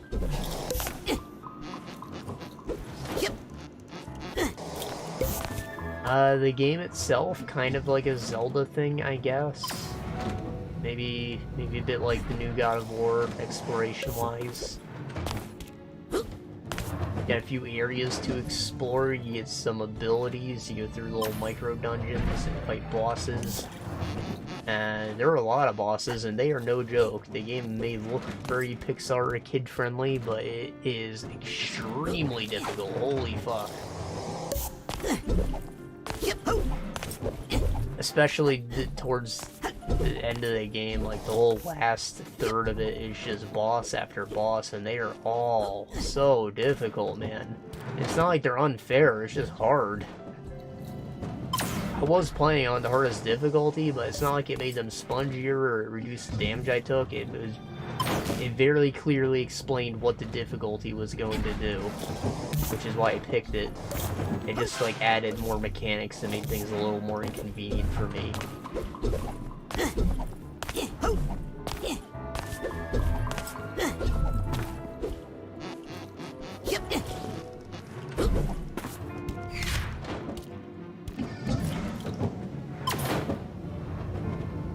So, you know, it was satisfying to get through. The first time I got to a boss, I realized I wasn't playing the game right, I guess, and I had to, like, relearn what I was doing to figure out how to do actual damage. Because before then, you were just fighting, like, trash enemies and stuff, but you figure it out, eventually. Jump so goddamn hard. Trying. It goes away before you get time to jump off it, man.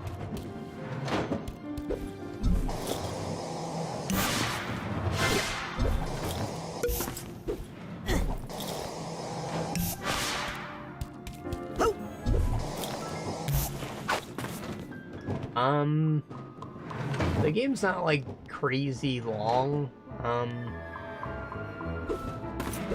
Especially like pacing wise, it doesn't feel long, but it's longer than it seems, I guess. Collecting everything, I gave it 30 hours. And I think that if I like skipped the challenges, which were really challenging, I probably could have got it down to 20. And if I just casually played, maybe like 10-15. But I do recommend collecting things because, again, the game can be very difficult, so getting shit makes you stronger. There's no reason to not do it.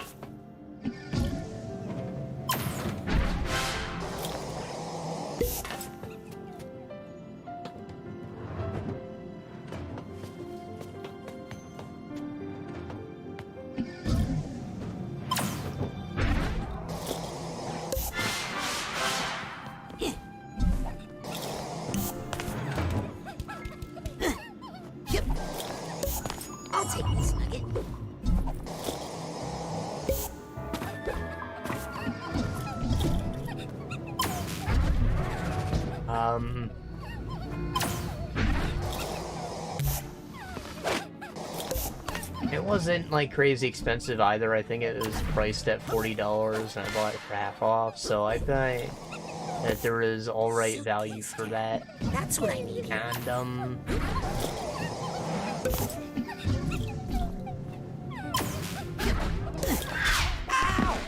the story too, it had like a unique tone to it, I guess, with you being a spirit medium. You're just like helping people move on. Like everyone you meet is already dead. It's kinda lonely.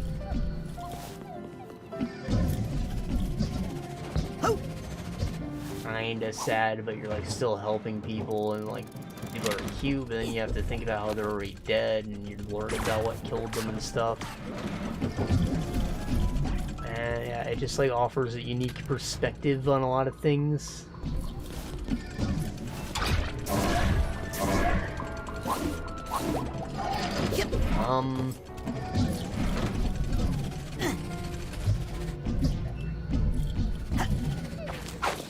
Something about it reminded me of Okami.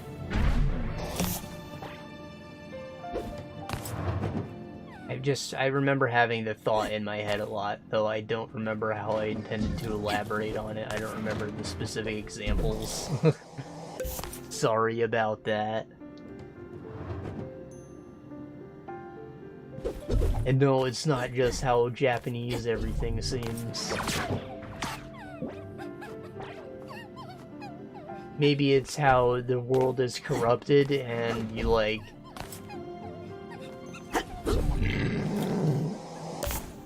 Excuse me. You purge stuff and it like revitalizes the land and like recolors stuff and opens up new pathways and whatnot. It's also kind of like the Blob in that respect. Like you just see big explosions of color and it's really satisfying when you do it. Hey, you're not a child. No. You get rid of all the crap. This shouldn't take too long.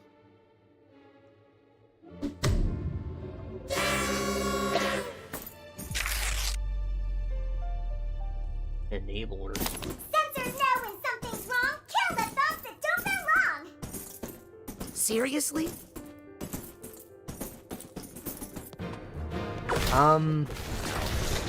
I said the pacing is what makes it feel short. The game has 3 acts, but the third act it takes place in like the hub town area. Rhymes? No effect. Protected by that enabler. Which is why it feels like it's not gonna happen. In fact, they tell you like wrap things up before you even start the third act. But then you go there and you get booted back into the town. It felt really off when that happened.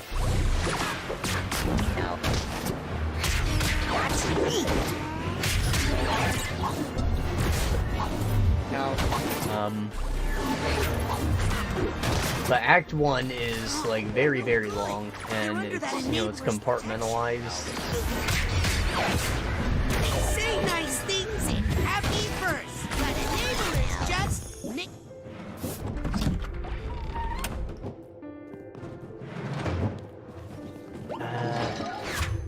Like the first part of it's just teaching you about mechanics. It's a linear path, and then you get to a split, and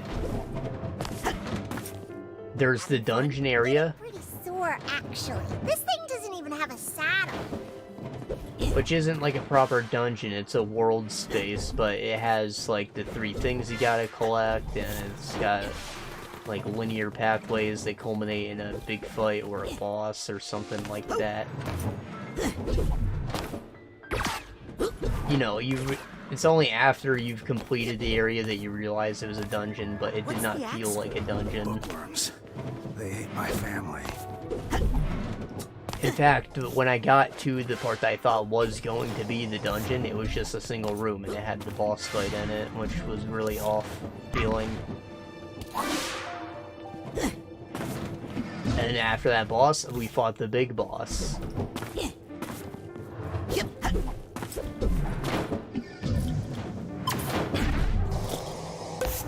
So, the game has a tendency of doing that, just boss after boss like that.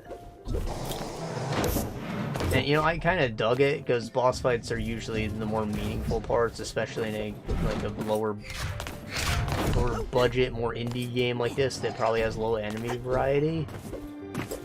And it does, but, like, the fights are kind of sparse.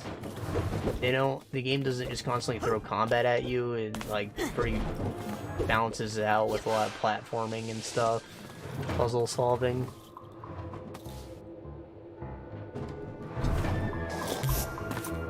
And then, you know, it'll throw in unique enemies too. They're not necessarily bosses, but you see them, like, seldom enough that they feel like bosses when they show up. And sometimes they are, in fact, only seen once. But they're in the style of the normal enemies. They don't feel like you're fighting a boss at the time, and then you realize that you only fought one of the thing. It's weird. The only mask bosses, we'll call them, are the major ones. There's 3 of those. Now, those ones all feel very unique compared to the other mid-bosses, we'll call them. So, there are, like, a lot of them. I feel like if they maybe threw them into the fights more often, you would feel like there was better enemy variety. Like, maybe throw weaker versions into them or something. Because there are actually quite a few of them. It's just what you get normally are just, like, the woodies and the bigger woodies. And anybody played TAC, you'll know what a woody is. The basic enemy reminds me a lot of them. And there's the fly things. And occasionally you'll see the wizards. They show up not so often either, but... There's a narrow slot, but I don't think I can fit through it. You know, that's an example of something that probably was a mid-boss. But they show up probably the most frequently out of all of them. Oh, and the knight. There are a couple different knights, but like the first one you encounter, he shows up often enough too. Oh, Jesus Christ.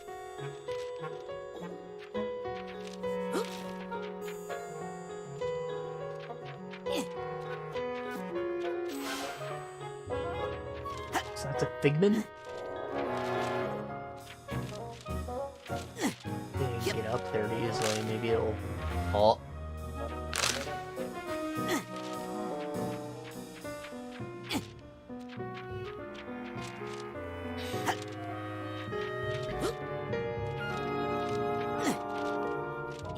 Alright, maybe I have to get to it from the other page.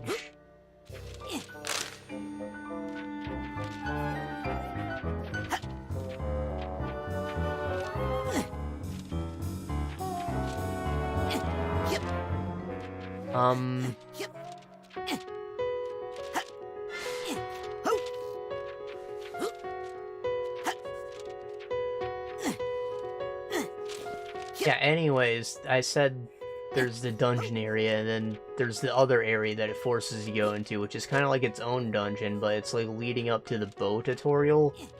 Like, you're going through the area to get access to a bow, which is, like, very, very important.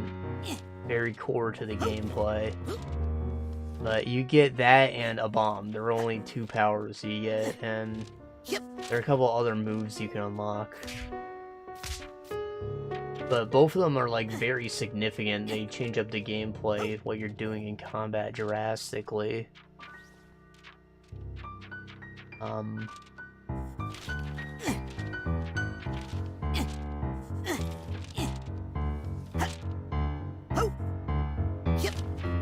don't know what I'm trying to say, man. It's just, like, the structure of the first act is so all over the place.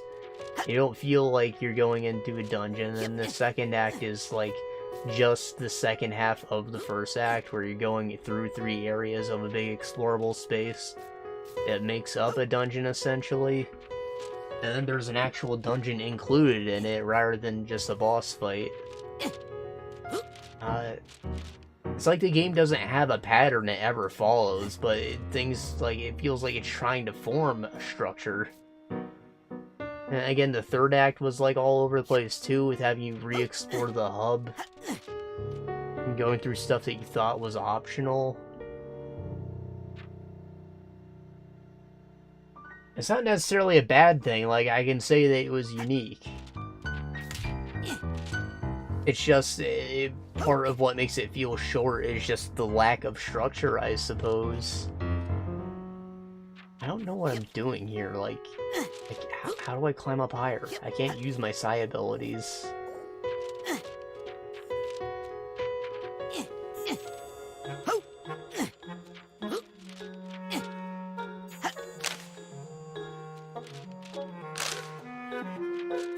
Oh, maybe I can wall jump here. There we go.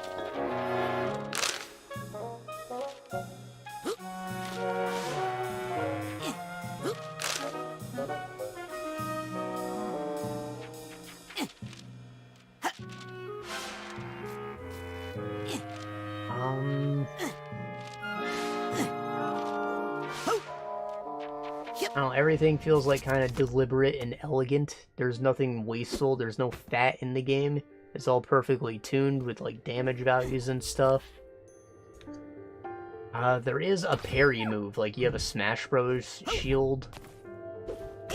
And, you know, parrying feels very important. A lot of the charms you get, you can only equip one charm at a time. That was kind of annoying. They significantly change what you're doing playstyle-wise as well. But a lot of them will rely on the parry. And I thought it was just kind of hard to do, because if you just tap it, you'll do like a pulse, which activates stuff. It can detonate certain things. But if you hold it, you blow out the shield, and you need to be able to hold it to do a parry. But you know, with a parry, you expect it to just be like a last-second tap.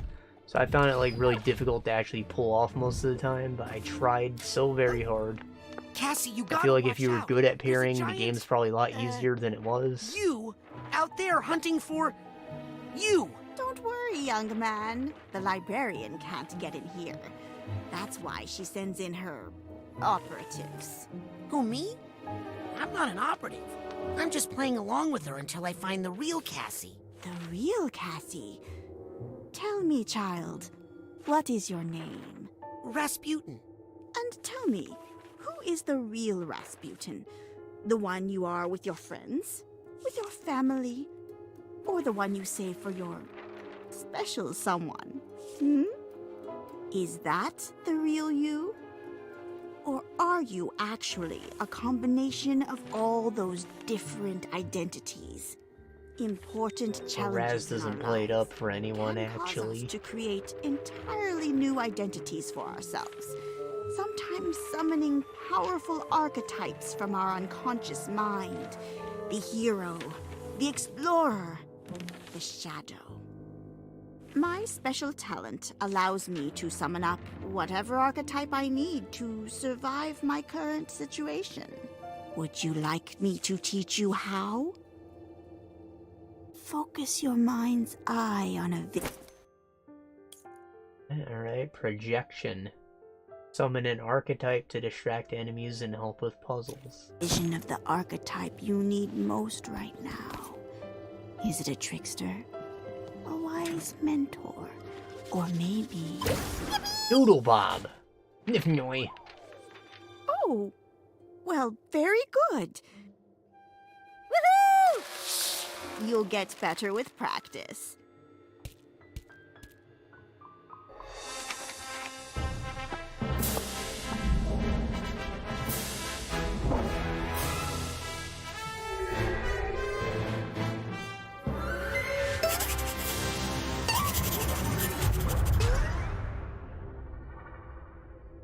Your archetype will act on its own sometimes, but you can also focus it on a specific task.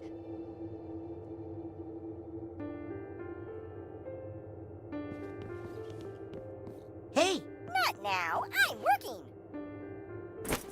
I need to use projection to control it. I take up 2 of my spots. That's so lame.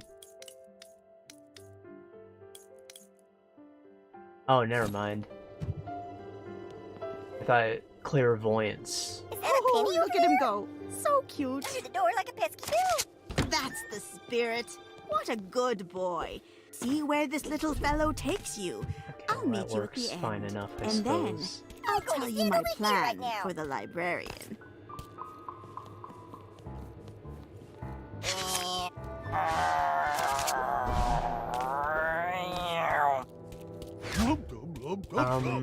I am the mind. I have no time for your brute physicality. What was I saying? My dogs are barking at the jiff. Yeah, everything just felt really balanced.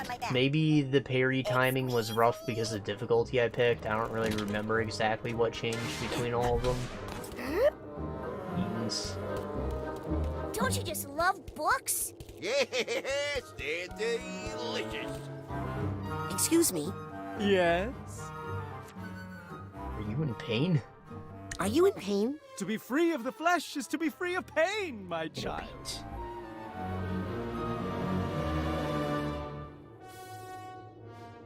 did you lose your skin?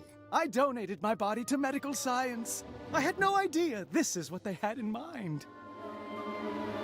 Yikes. Are you mad about it? Skin's actually a lot more trouble than it's worth, to be honest. I'm free of rashes, itching, pimples. Aren't you cold? Cold is a feeling of the flesh, my friend. No skin, no cold. Well, you still have muscle. You look like you could teach me a lot about anatomy. You bet. How's this for starters? There's one of me inside of you. Gross. Hey, that's insensitive. Why aren't you, like, dripping blood and stuff? It happens from time to time, but I just go over to the horror books and drip on them. They like it. Bye, Muscle Man. Bye, baggy old clothes boy. Ew. Hey, maybe you should try reading books instead of eating them. Read books? What is that, some no fad diet? Oy. Sounds like a good way to starve to death.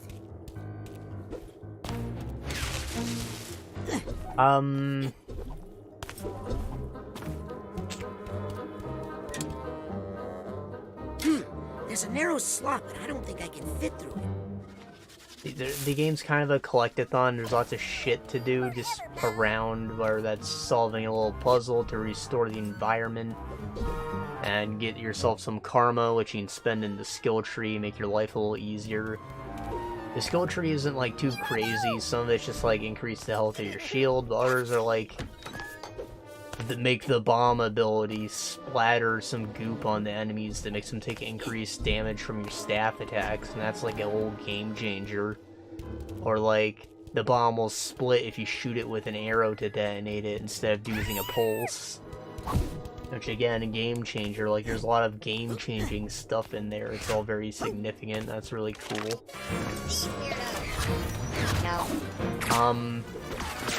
A lot of the things you collect are just rots, which are these cute little black things, and getting more of them will give you, like,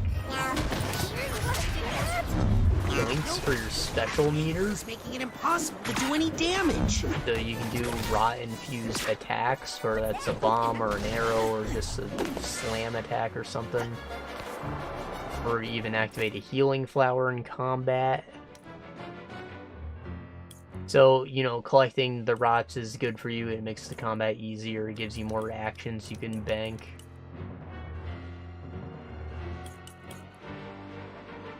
I don't like that they're called rot, but they are adorable. And you can also collect hats to put on them, which is also adorable.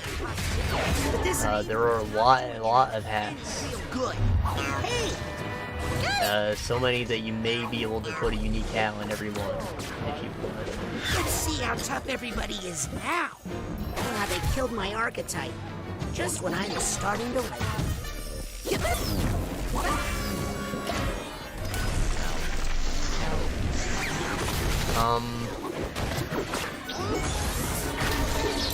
Also, there are plenty of costumes to get. Like, they're more than just skins. Some of them are recolors, but it's usually like the same kind. That, you know, they're completely different looks for your character.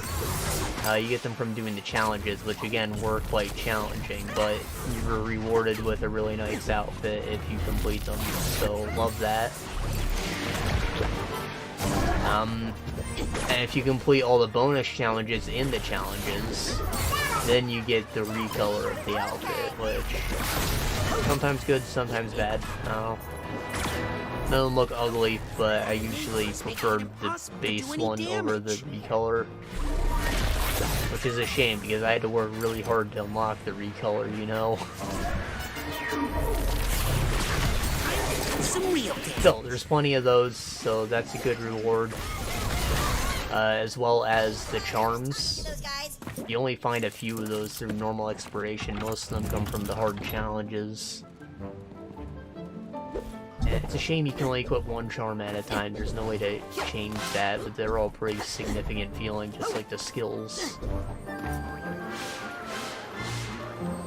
First tag.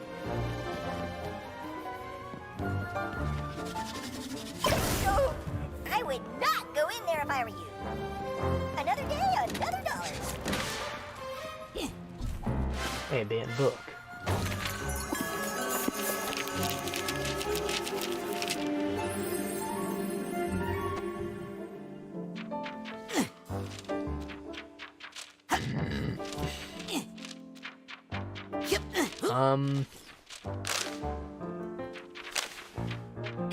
And sometimes the stuff that you're getting is just like chests full of currency. If it's not a rot, it's not a hat, it's not a charm, it'll be money. And you can spend the money on hats. And you also use it to unlock the skins after you've unlocked them, which is a little annoying considering how hard you have to work for them, but hey, at least you get them. Damn.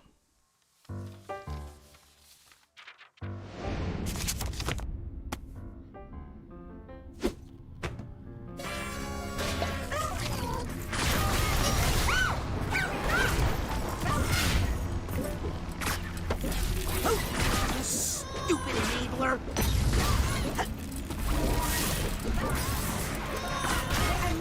No effect! Protected by that enabler! So I get rid of that enabler. No more rhymes!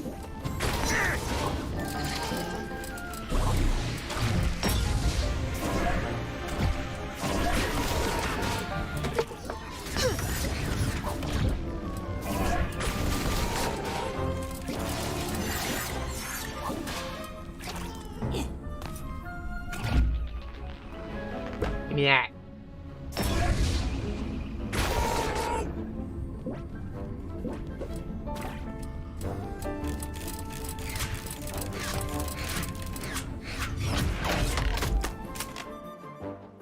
Cassie's escape plan. Money. Money. She got arrested. For what? Money? That's supposed to be a gangster or something? Printing money, maybe?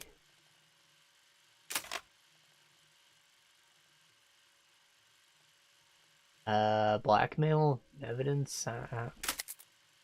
Interrogation? Money lady? I'm not sure what's going on here, like... Was this woman blackmailed? Did she mind swarm on her own and that's an issue? Did she sell out? What am I looking at? Or was her plan to write mind swarm in secret to get out of whatever is going on here? Some kind of abusive situation with like a publisher or maybe a mafia or... I need context.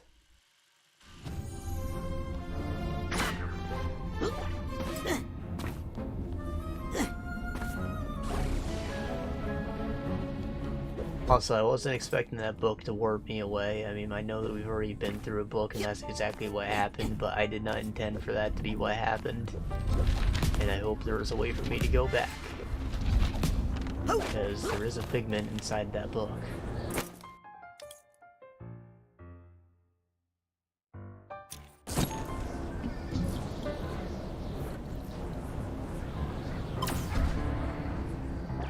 Bruh. So we talked about how hard the bosses were. There's that at boss variety. There's quite a few of them. Tuning's good, but the game is again very difficult. Collectathon stuff was fun, and I felt that there were good rewards for almost all of it. You can't waste a lot of time exploring. There isn't much to like tell you where anything is if you don't find it.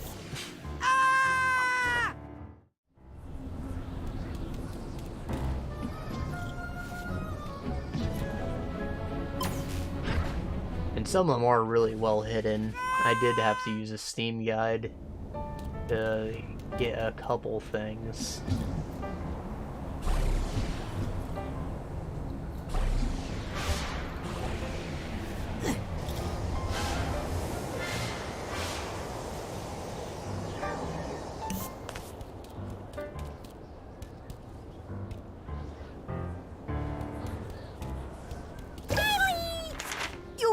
it!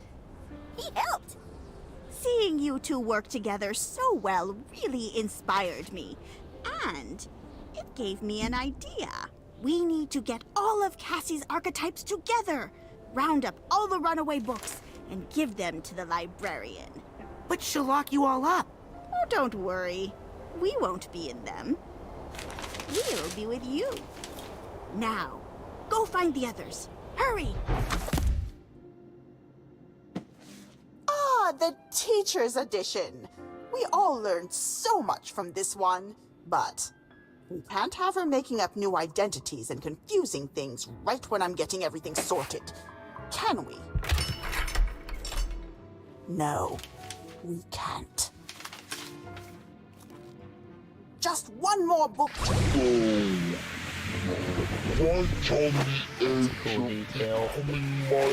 Favorite assistant. The battle with Maligula must have brought this librarian to power. To make Cassie feel safe, I think I should help Cassie get her aspects back in balance. I was gonna say maybe I could slow this, but I already forgot I can just command my guy to come pull the zipper while I'm up there.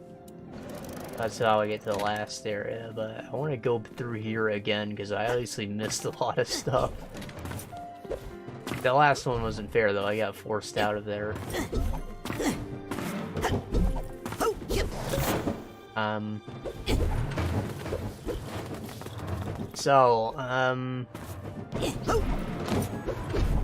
I just need to, like, say again how beautiful the game was. That was, like, absolutely the selling point. I don't normally play things just for graphics, but, like,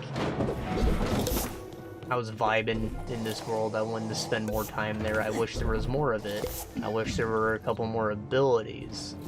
So that while things aren't necessarily long, the pacing is so strange that you will feel like it maybe ended a little too soon. Even if, again, it was actually an okay length. You know, I just, like, I guess game design wise, I have some very mixed thoughts, but they're based on my preconceived notions of what a video game that works is. But nothing in the game necessarily fails.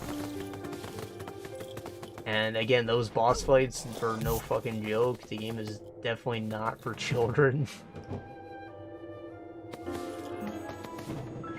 And yeah, I guess you could say I had a unique time with it.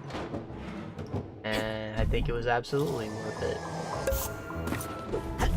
Though I'm looking forward to seeing whatever this team does next. They're obviously very talented.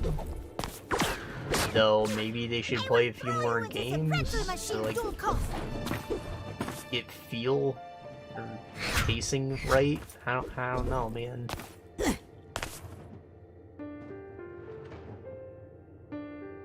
I feel like that's not something I should even say, because new ideas is always welcome. And something not feeling like a game is probably a good thing.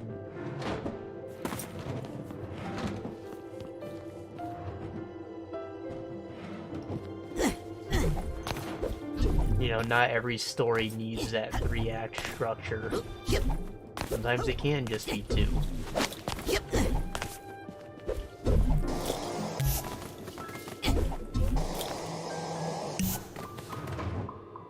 But the thing that's satisfying about the 3-act structure is just that there's a clear beginning, middle, and end, and there's always like a, you know, a build up to a climax at the end of each one, which is usually what the boss fight would have been.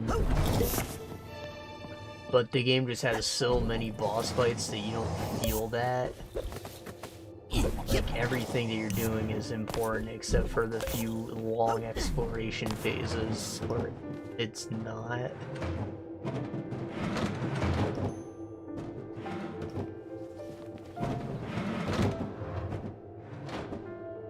So is that book not around? I don't remember where it was. I don't think I can get back to it. I probably need to take the snot boy get wherever I need to go. Shame.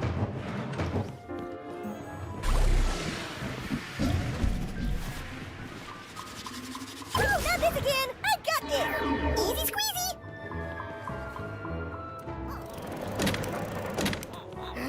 Look, easy squeezy!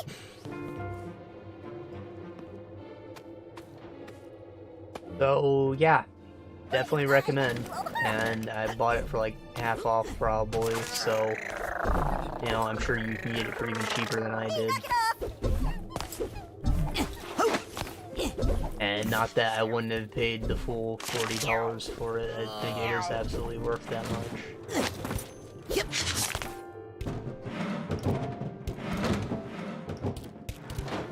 So yeah, definitely do play Kena Bridget's Spirits.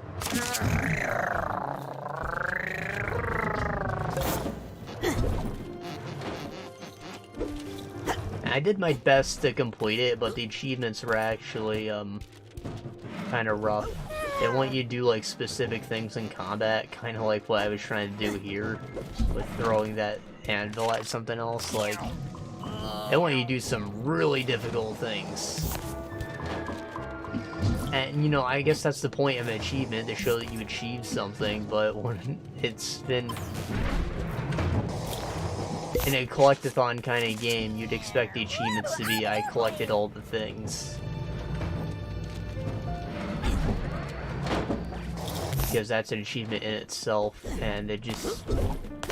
it wasn't that. I was not able to get these achievements, so... I technically did not get 100%, though I did collect everything.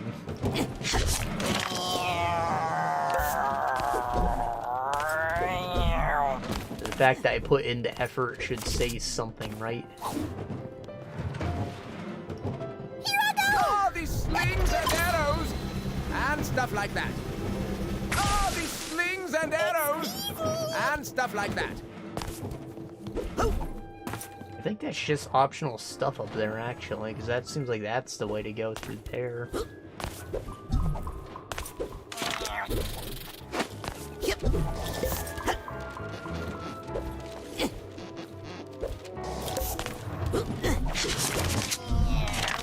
I'm an airplane!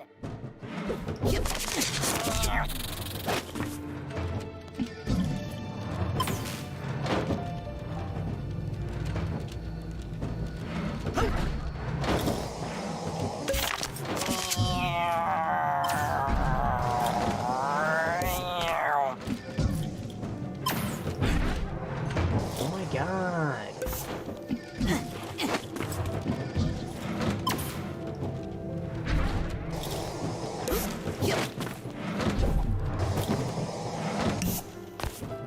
See that? I didn't get to do a normal jump. He just went right to the double jump.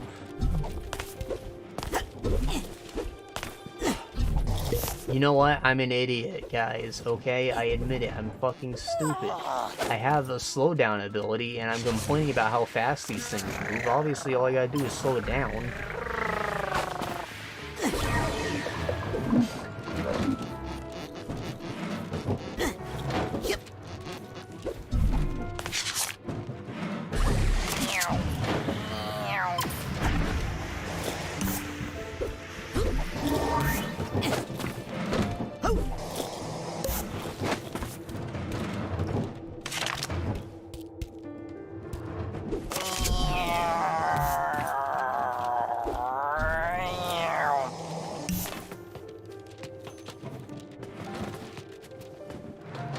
Guy. Where is that zipper? Is it this one?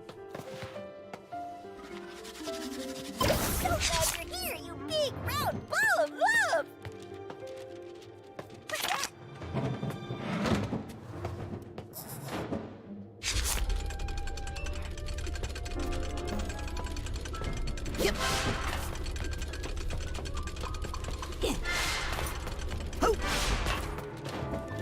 I don't like that he turns into a figment. Makes me feel like I'm supposed to go collect him. Wow, Ford. You look so young. Ah, yes. I was brilliant back in the day. but now I'm a little, all over the place. But I'm sure if Cassie keeps tending her beehives, I'll come back to my old self someday.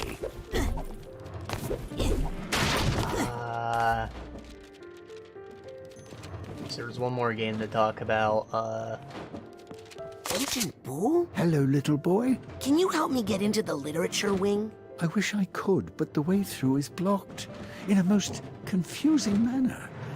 I do get so overwhelmed without Cassie here to help me. She's so good at multitasking, you know. She's my best friend. Why isn't she helping you? I don't know. Where is she?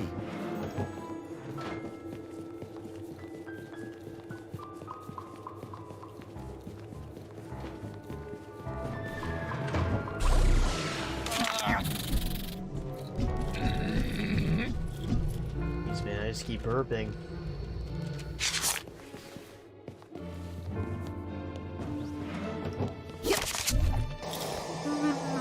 I need the steamer trunk tag for this guy. Oh, don't tell me I gotta come back up here. That was difficult. I guess I figured out the trick. It won't be so bad the next time. But no steamer trunk? Are you kidding me? Ah.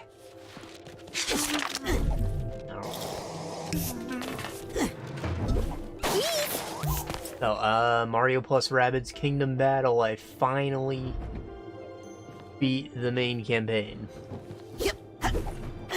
There's still a couple optional missions I gotta go wrap up, but I do intend to do those. They're going pretty fast because I've got like all the strong weapons and stuff. My characters are all leveled up. It's not so bad. Yeah, I bought the game a few years ago at this point. I've been playing it on and off. It's like, I really enjoy it. It's really fun. It's just, there's no stakes. Like, I don't give a shit about the story. And that means when, like, I don't know, XCOM 2 or Phoenix Point or anything else that's kind of a tactical game comes out, I will, you know, go play that instead. But it's not to say the game isn't fun. Again, it's really fun. It's really elegantly designed. It is so perfect. And I think that the Rabbids are hilarious, even if I am a little grumpy about what happened to Rayman's franchise. And for what they are, I enjoy the Rabbids. And, you know, they do what they do here, right? There's comic relief, they're wonderful.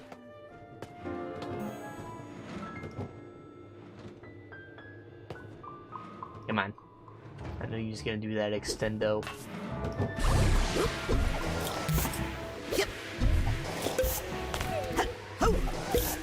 Suitcase tag. That's what I need here.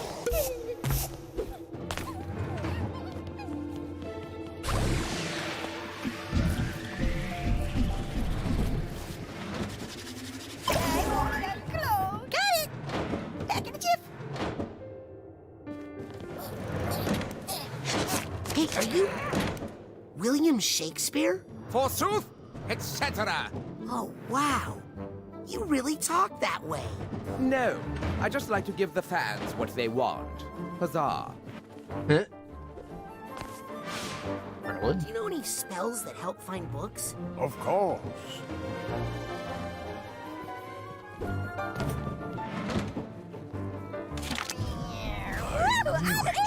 That child radiates dark power. So,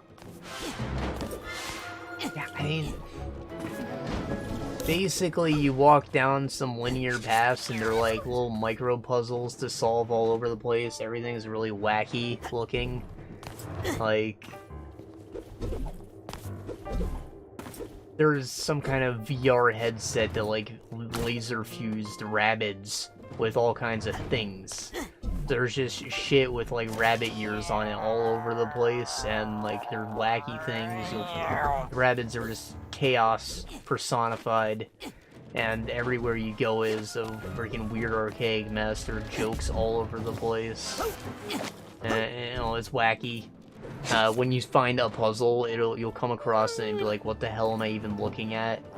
Like, it'll seem more complicated than it actually is, and it's actually rather simple to figure out, like, there's nothing too crazy. Except for some of the combat challenges where they want you to, like, get hit by a guy and he'll knock you into an area and you need to, like, land in a specific spot. Those ones are a little complicated. And sometimes they give you hints. Other times it's just complete trial and error, and for a handful of those I did end up just watching a video guide. Otherwise,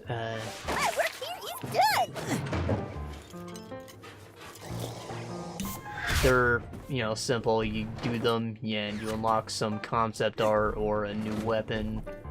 Usually that weapon will have a unique effect on it compared to the ones you unlock through main progression. So, like, let's say your character usually has access to fire and ice weapons.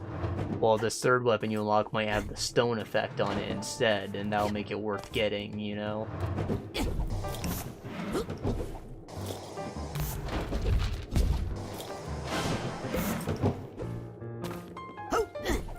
It will eventually be replaced, though, by something with higher damage. That's just how the game goes.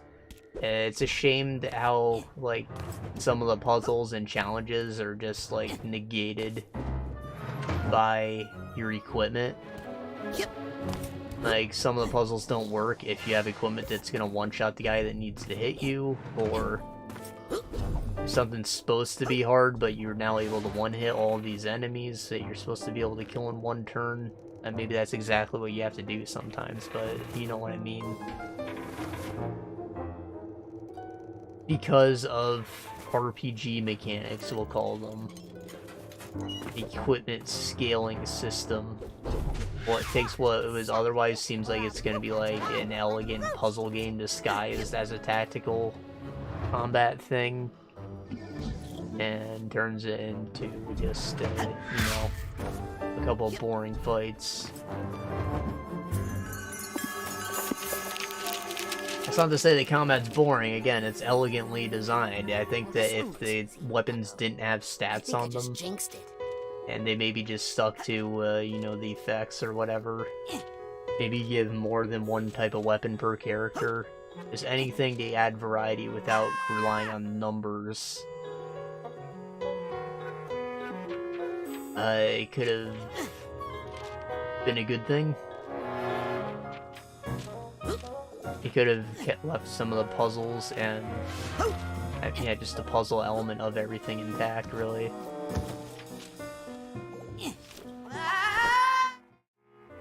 But I guess on some level things were gonna fall apart with how each character is so unique. Like, it needs to be able to get a mission done with every possible team combination.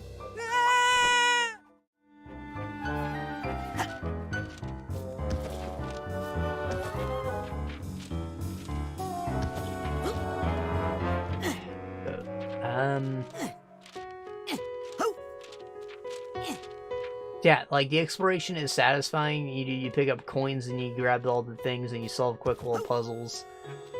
And it's nice. It's like a nice little break where you walk around and look at funny things between the fights, which can get difficult at times, but again, it comes down to numbers. Basically, the whole fourth act of the game, I did all the optional stuff leading up to that, and I had all the bonus experience. I had some good weapons. That whole, like, fourth act was not challenging because I did that.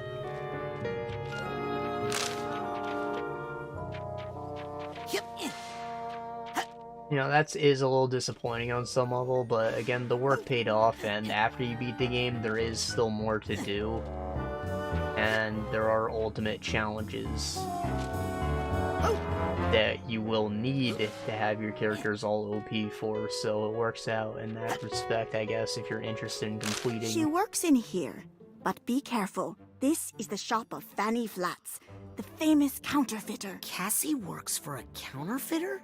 I work for myself. Counterfeiting, but I do what I need to survive. Is the context I needed. After our parents dumped us here, we needed an archetype that was a little more thick-skinned. Cassie, We've come to bust you out. Did someone say bust? What was that? Huh? Shh! Never say bust in here too loudly. But it's true. We have a plan. Oh, hey, Teach. Listen, now's not a really good time. Flats has a big deal coming up, and she's really on edge. And I'm working on my ticket out of here. Can we help? Listen, don't tell anyone, but the cops are closing in on this place. The boss's days are numbered. I cut an immunity deal for myself. I just need to get them some evidence they can use against the big gal. Oh, she wasn't arrested, she sold them out. Like a hawk these days, and I can't And get she away. wrote her book. We'll do it. I'll get the evidence you need, and we'll briskly walk out of here together. Okay? Deal.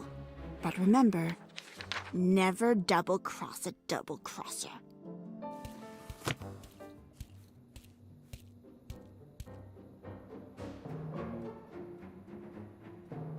Okay, I need 3 pieces of evidence. Better split up. Wait, who am I talking to?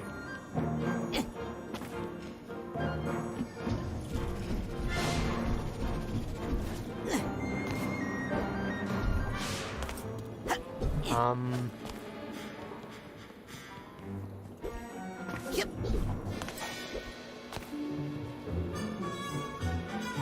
I've already talked about the game at some points in the past. I've already established that it's really funny. The structure of each act is very different. Like, the first one was walking down linear paths, and Act 2 had a bit more of a hub structure, like you'd go down paths and then they'd crisscross. Act 3 also had a hub structure that was, you know, one path and then you come back, and another path and you come back. It's like, each one was very different. Act 4 was linear, though, very, very linear. Some more complicated puzzles and boss fights in there is very more combat-centric. In fact, there are even less puzzles, I think. Like, in general, less exploration-type stuff. So, I don't know, that's cool that each act feels very different from the last. Helps things from getting stale.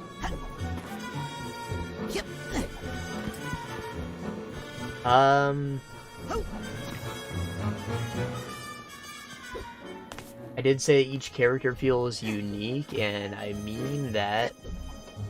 So, the way the squad setup works is weird. So, you need to have Mario as your leader. He's always going to be in your party, which is just kind of lame, but Mario is a unique character himself. He gets the ability to buff nearby allies. He also has like an Overwatch ability where you can hit the next thing that moves in the enemy's turn. This guy needs a duffel bag tag. And the thing that's most unique to him is Goomba Stomp. What's that sound? So if you move to the same space as a target ally, you can do a team jump with them, which will remove debuffs, as well as launch your character to extend their move. And Mario is able to land on things' heads and do massive damage. That's something that's unique to his character, as well as the buff ability. And he can also only use pistols.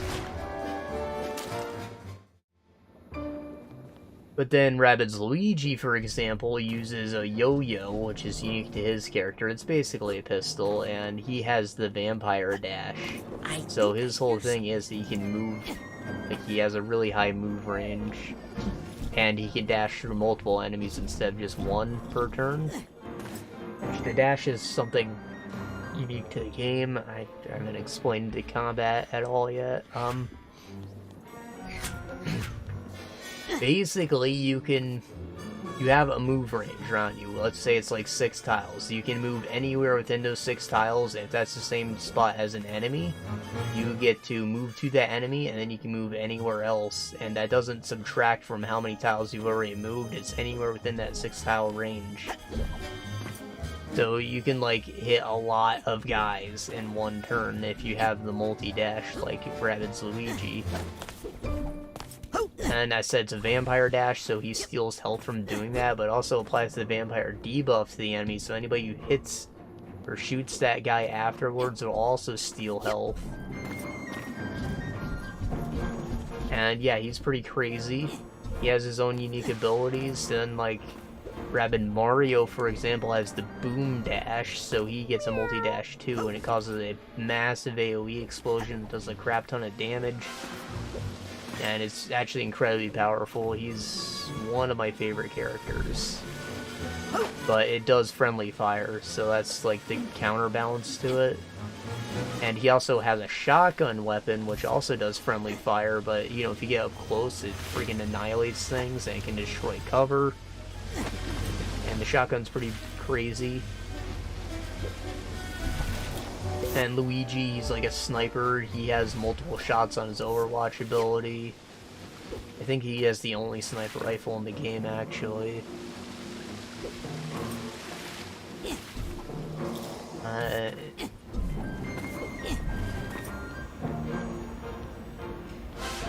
Yeah, I'm not going to explain what every character does, but, you know, that's like 4 characters explained, and they're all very different from one another. We would have done more, but we got full. So, you know, everybody's going to have their own preferred team. But, you know, I tried to mix it up when I could, and, like, I'd pull out guys for specific situations. There was some strategy in there, I guess. And you get to spend your power orbs on leveling up abilities. Everyone has a second ability that can be unlocked. You can upgrade their health, their move range, the power of their dash attacks and stuff. Everyone's got a different skill tree. Officer down. Wow, this carving is beautiful. Why, thank you. Exploring will earn you bonus orbs. Doing bonus challenges will earn you bonus orbs. Make yourself more powerful.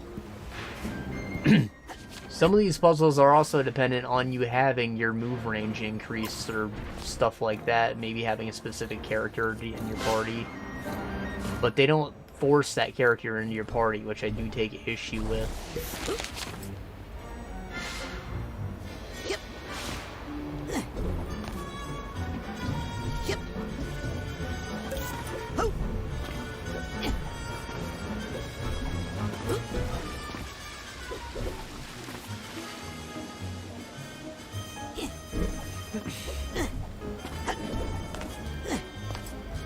The cover system is good. If you're behind a big wall, you have a 100% block chance. If you're behind half cover, it's half chance.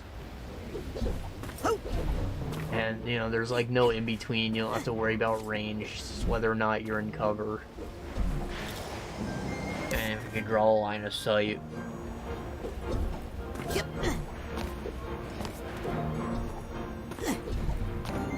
And, you know, it just works. Because of how simplistic everything is, it was very easy to pick up. I didn't feel like I was ever lost, because there was no story, really, to worry about. And, yeah, I mean, it was just, like, the perfect thing to have on the Switch and pull out whenever I'd go somewhere. Like, I go get my car inspected, sit in the office for an hour to play the game.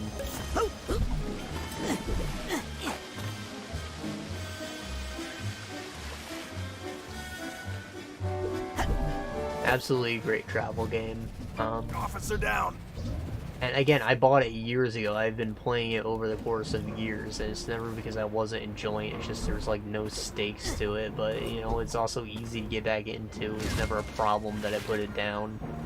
I was never dreading going back to it because I didn't know what I was going to be doing. You just play it whenever and enjoy it every single time.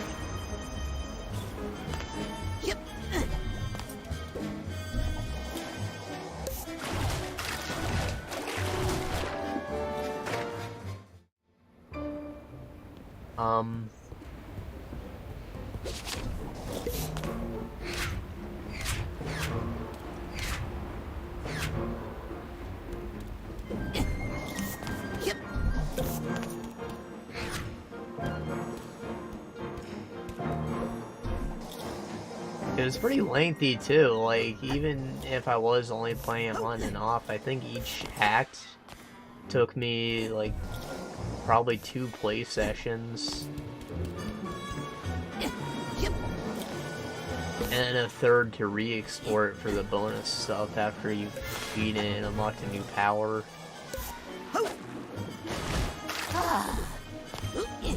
And you know me, a play session would be like 2 to 3 hours, so like, let's say 4, let's say these are 2 hours.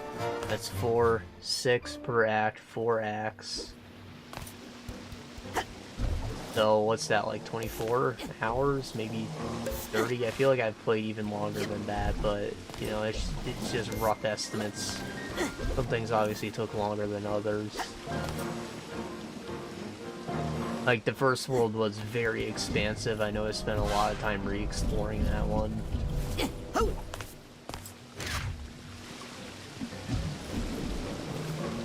And there was a period, I think probably in Act 2, where things were genuinely very difficult. So I had to like redos on stuff, especially optional things.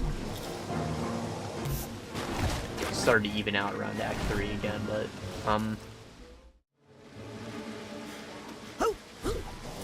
yeah, very lengthy, and considering that I bought it like on a pretty deep sale at the time, I think I got it for like $10 or something, and that included Donkey Kong Adventure expansion, which I haven't gotten around to yet. But, you know, it was more than worth the money. I enjoyed it so much, I would have bought it full price, which I did buy Sparks of Hope. Like, I enjoy the game so much, I fully intend to play Sparks of Hope as well. This hat box needs a hat box tag. Ew. I basically have nothing bad to say about it. Unless you really hate the Rabbids, which I don't. I said I think they're hilarious.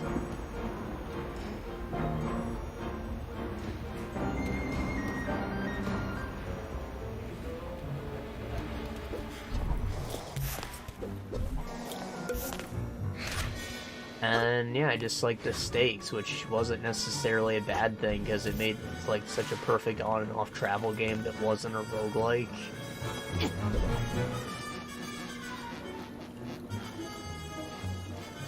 And you know, there is difficulty there if you're a man's man and you only play man games to put hair on your nuts. But it can also be kid friendly. Like, I think if you stick to the critical path, they won't have too hard of a time. So this thing is like pretty perfect for all ages. Yeah, that's for such a weird idea. I think it was executed freaking masterfully. It's like such a perfect thing.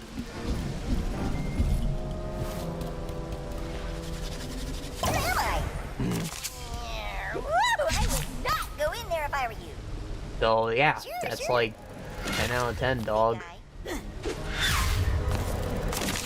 The only complaint would be like lack of story, but like I wasn't expecting that coming in. Like, even just looking at the title, Mario plus Rabbids Kingdom Battle, I don't know what the fuck I would be expecting of a story. I wouldn't expect anything crazy mind-blowing from it. So like, it wasn't even a disappointment in that respect, and like, I would say the lack thereof was a bonus in this case.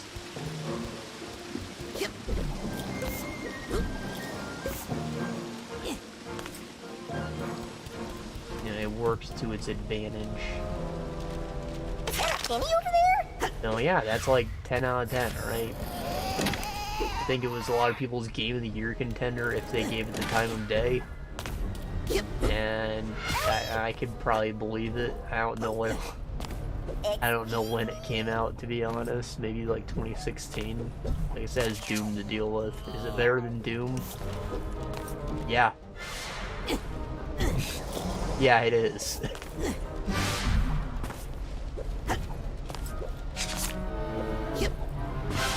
Better than Prey? No. Pretty sure Prey came out the same year and it's underrated as fuck. Prey was the game of that year, alright?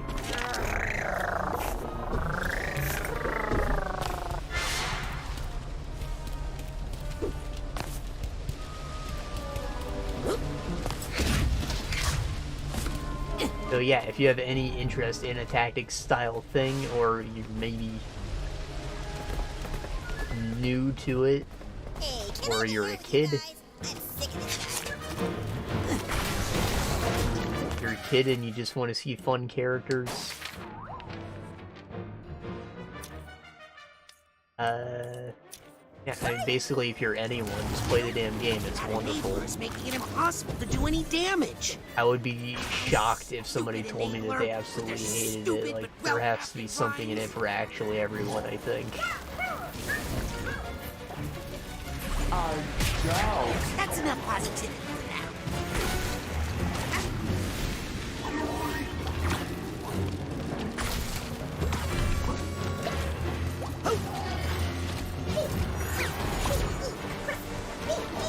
No effect. You know, it's good that I finished it when I did, because we had, like, a very negative start to this episode. I can't do anything until I get rid of that enabler. To this session. Whatever we're gonna call it. I appreciate the positivity. Okay, now it's a fair fight. Hey! Looks like those guys just went out of print. Wait, what am I doing? Oh yeah, collecting evidence. I've got to stop saying that so loudly.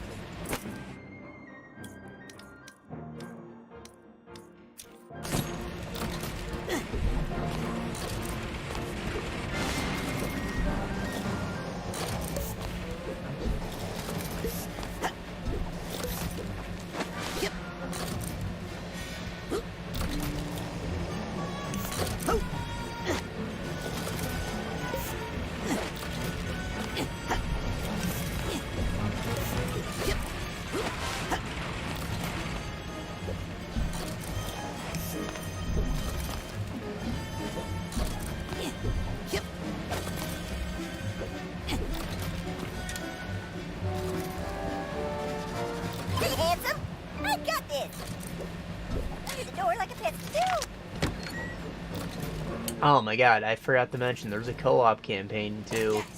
You unlock, like, co-op campaigns, like, co-op versions of the levels that you did after you finished an act, so it's a bit weird structurally that way. Though you can totally just split your Joy-Con and play it with yourself, like, it's turn-based, you don't need to be doing it in co-op, even if it's intended to be done that way. But, you know, the game's even got co-op, like, that's a friggin' plus, right?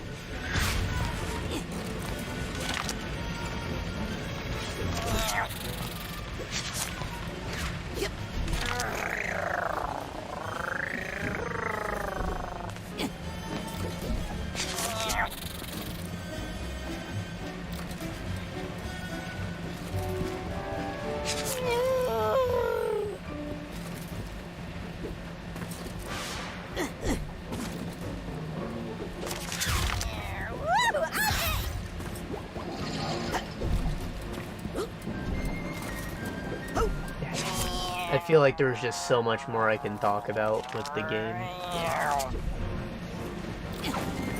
And I know that my thoughts were just all over the place. It's because the game's so wacky and it does so many things, but they're all so right.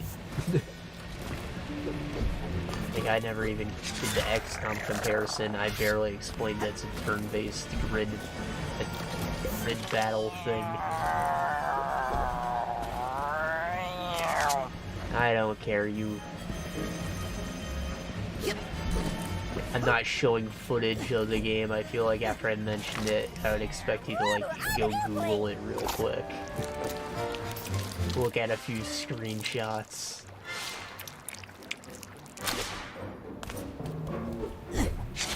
You'll quickly understand what it's supposed to be.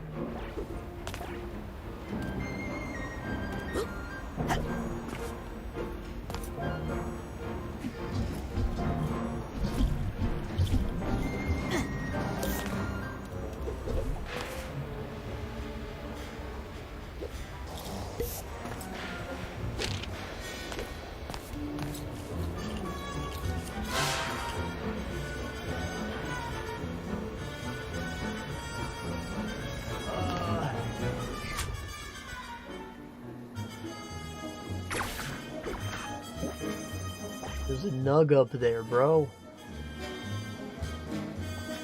What's that sound? This hat box needs a hat box tag.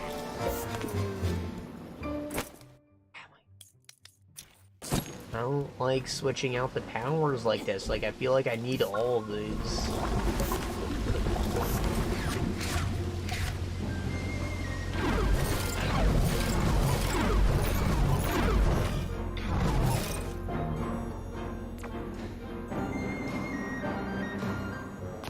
The point of coming over here. Did I come over here earlier? I might have. Wait, well, there's nothing going on.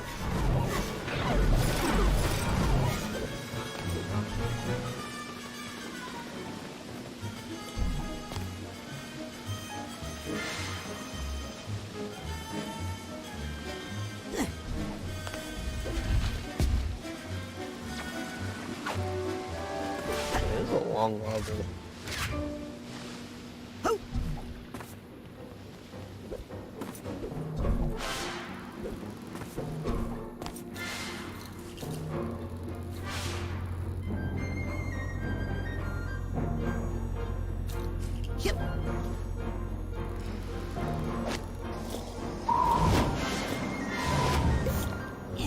Like, I'm trying to keep a mental map of what I'm supposed to be re-exploring, and there are just so many places to keep track of, because it just keeps throwing us into these isolated areas.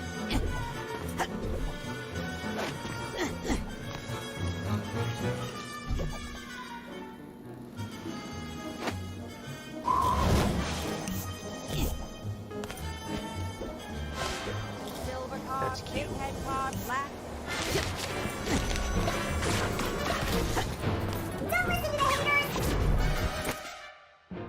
Alright, where's my freaking time bubble? This thing feels pretty essential at this point.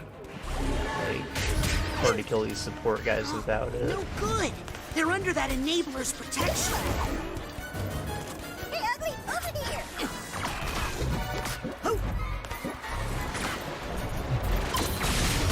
Sorry, but I just can't handle your energy right now.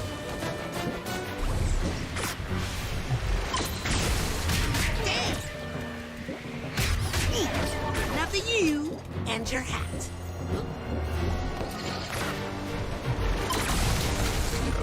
I killed my archetype. I've never felt so alone.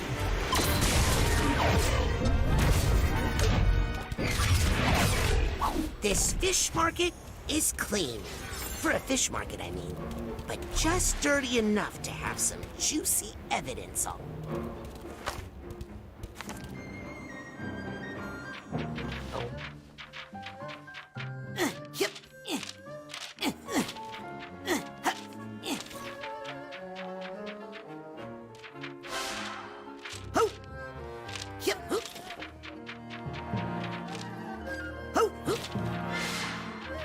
That bend in the page made that jump look like it was gonna be a lot wider than it was. Ow!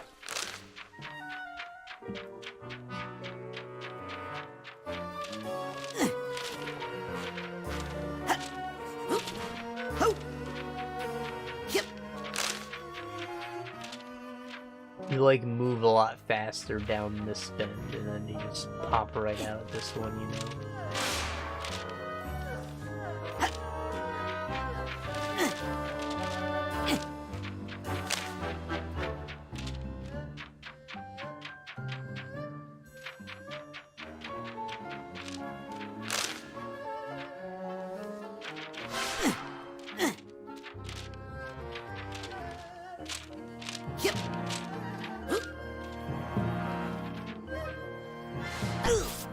Ow.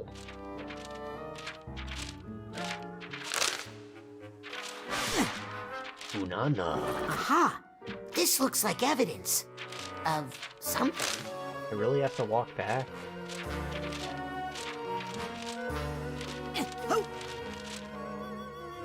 Bruh.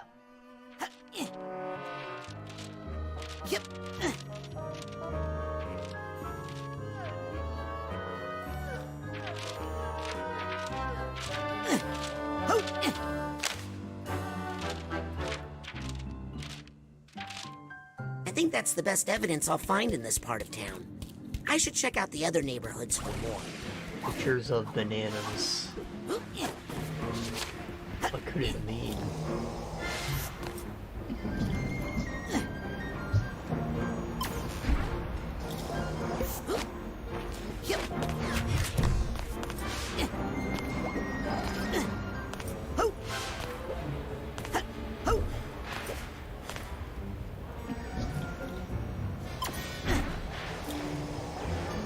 Oh.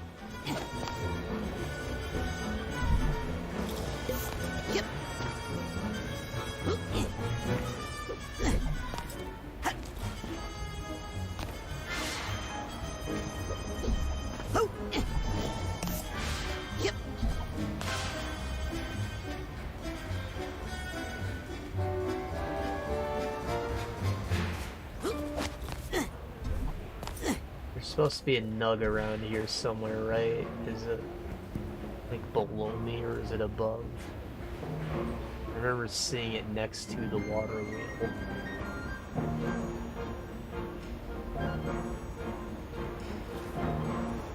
Oh, there it is.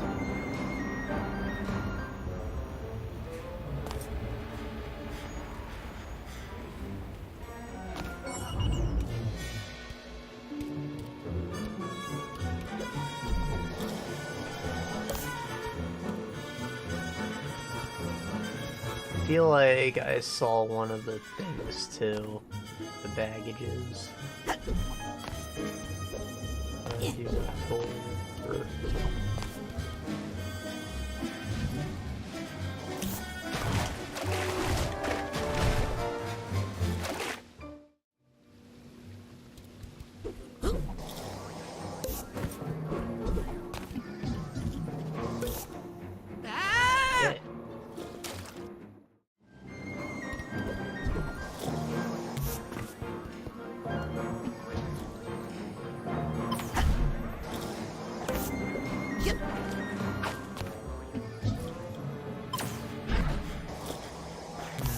Oh, there we go. Here's I did see something. It was a tag. The steamer case in the lobby of the library, like above the chandelier. Can't get to that. No, without coming back into his head later. Yep. Oh.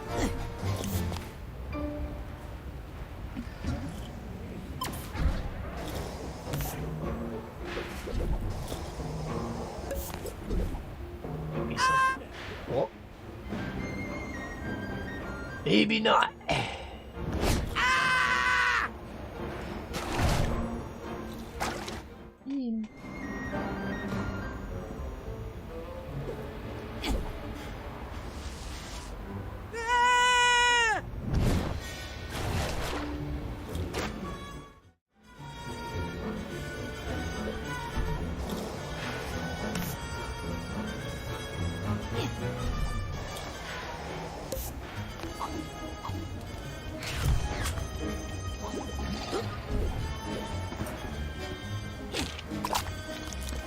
It's a fire hose.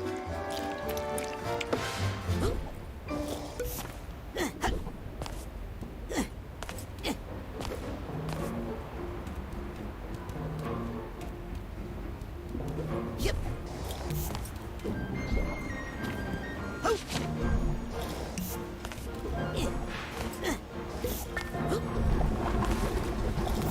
I think I hear something. This hat box needs a hat box tag. Yeah, and it sounds like a toilet, like the last part of the flush when it goes down the hole and all the shit disappears.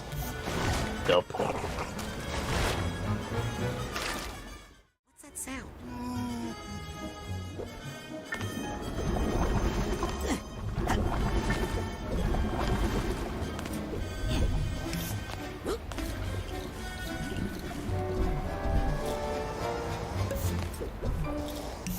Yep.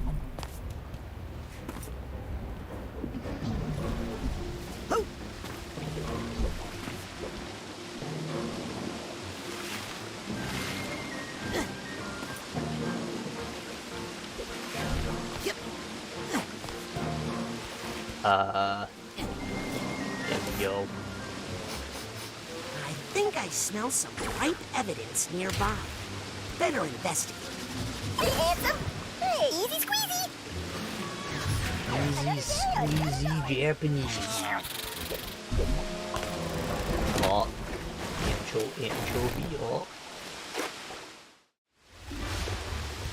I got it. Phew. Oh, I can stay on this one. Yeah, fish. Yeah, fish. Smell like your eggs grilled.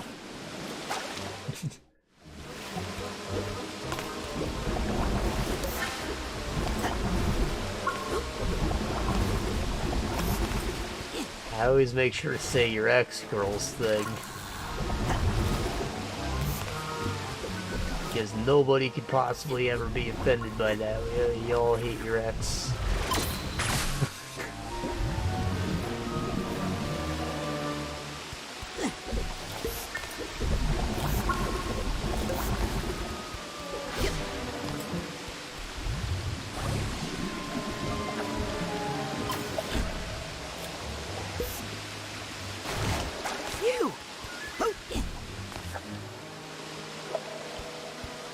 Figment. I'm not sure how to get Fryer up. Maybe around that way.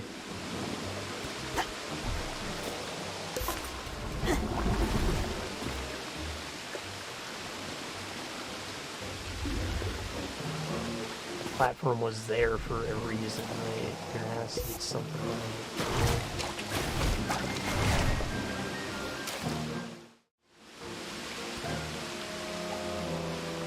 or not.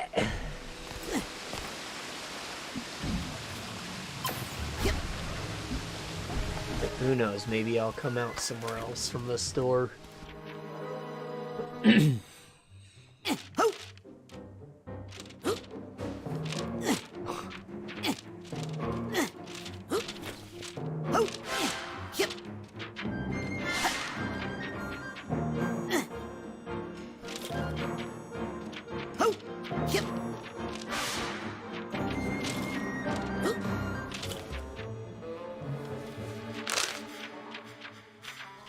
What is this book?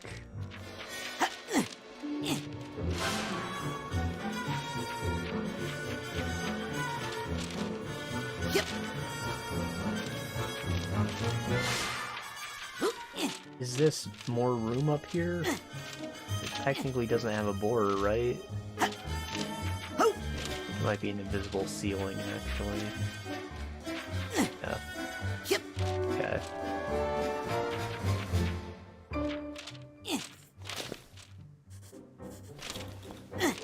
Fuck. Jeez, I just want to get that damn pigment. I guess this is a wall. I think they could have been a little more clear with that one. Now this looks fishy. Better take it as evidence. Just one more piece of evidence to find. I'll take this.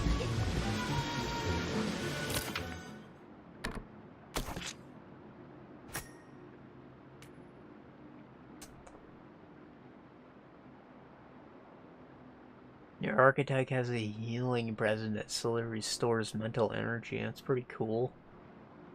Twice as much damage.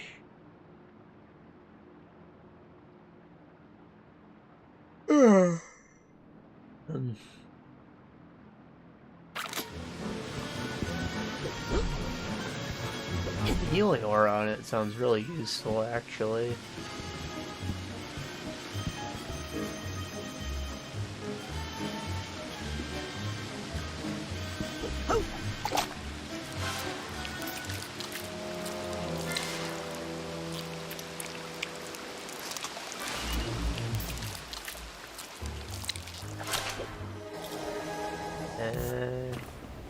I collected 3 pieces of evidence, right? Do I just go back through that door? Did I get the tags that I needed?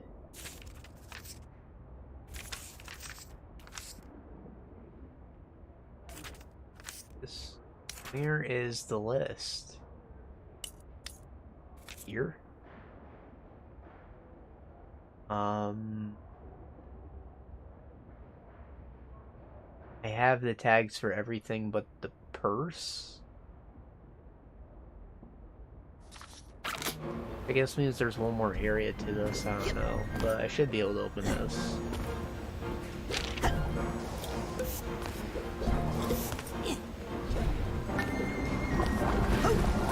I think I hear some emotional baggage nearby.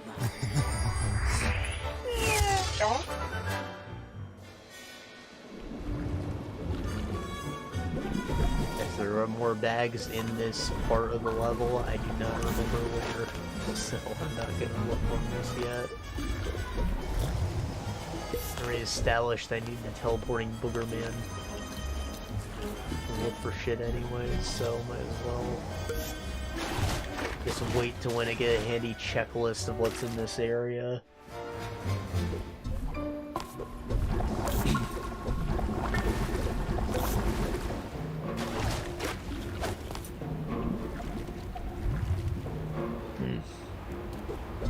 All this ink everywhere looks like an epic Mickey level.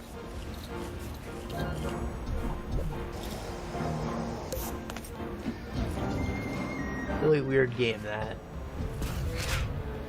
I've never played it, like, extensively myself. My sister was playing it, I always helped her out at parts, because it was really confusing, really.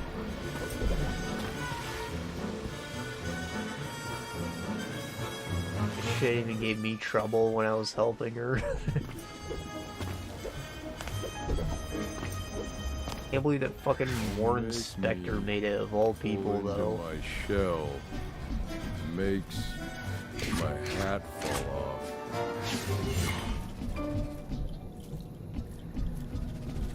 Man behind Deus Ex.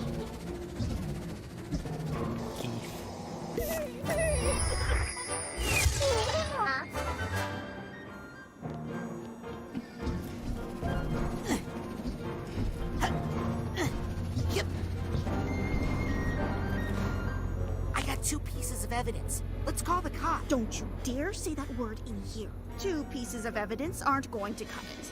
We need 3. Sheesh. Don't you ever watch police procedurals? Nope. Okay, so I got the piece that was there, and the piece that was up there. Was there not a piece over here? Did I miss it? Or did I dip out before I actually got what was over here?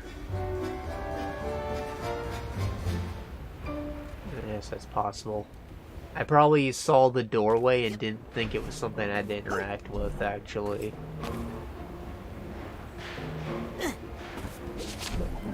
So that would be my bad.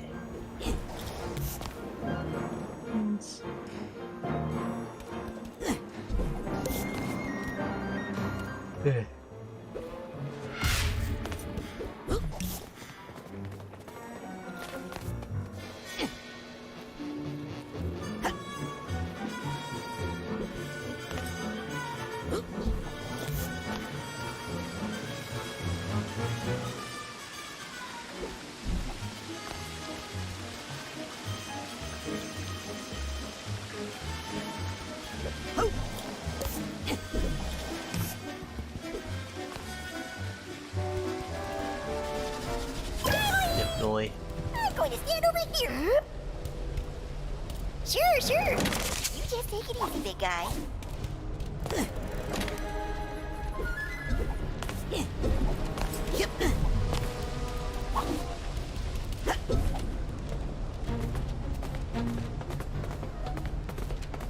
I've got to get some good dirt on Fanny Flats. Yeah, there's the door.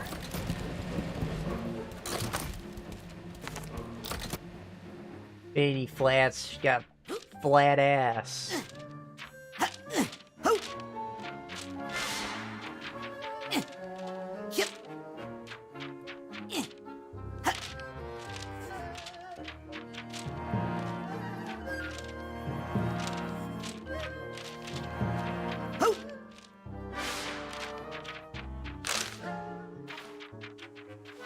sneeze.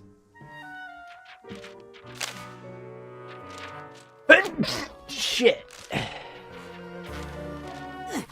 Yeah, I gotta blow my nose too.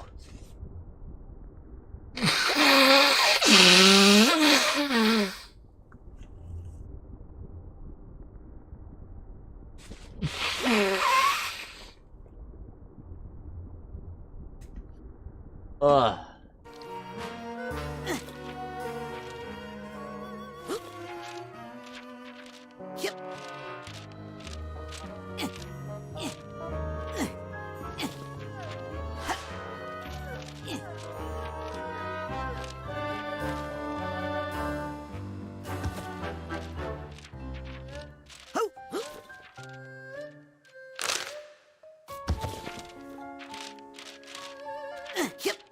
Vespa non-animated verso. Ina apis contete. Why is it in Spanish?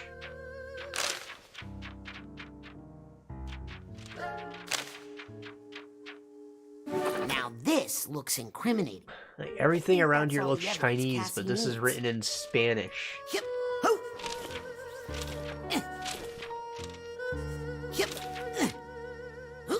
I think it's Spanish, at least. Could be Latin, what do I know?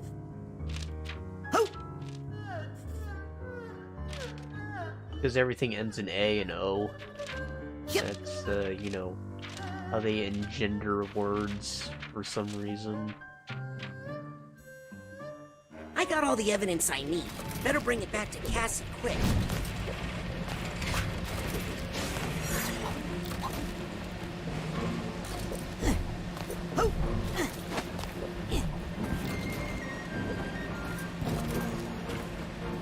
Like, it seems completely redundant if something's going to mean the same thing whether you've ended it with an O or an A.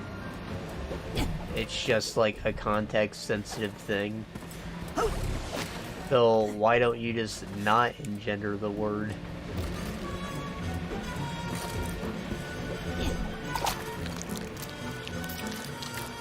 I don't understand why they have that friggin' rule.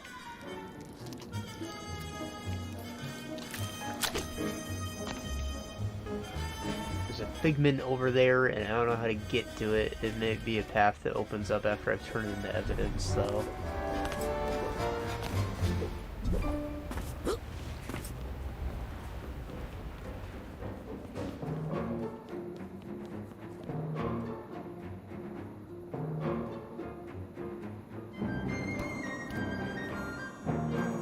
Or there could be a dark thought that I'm not noticing.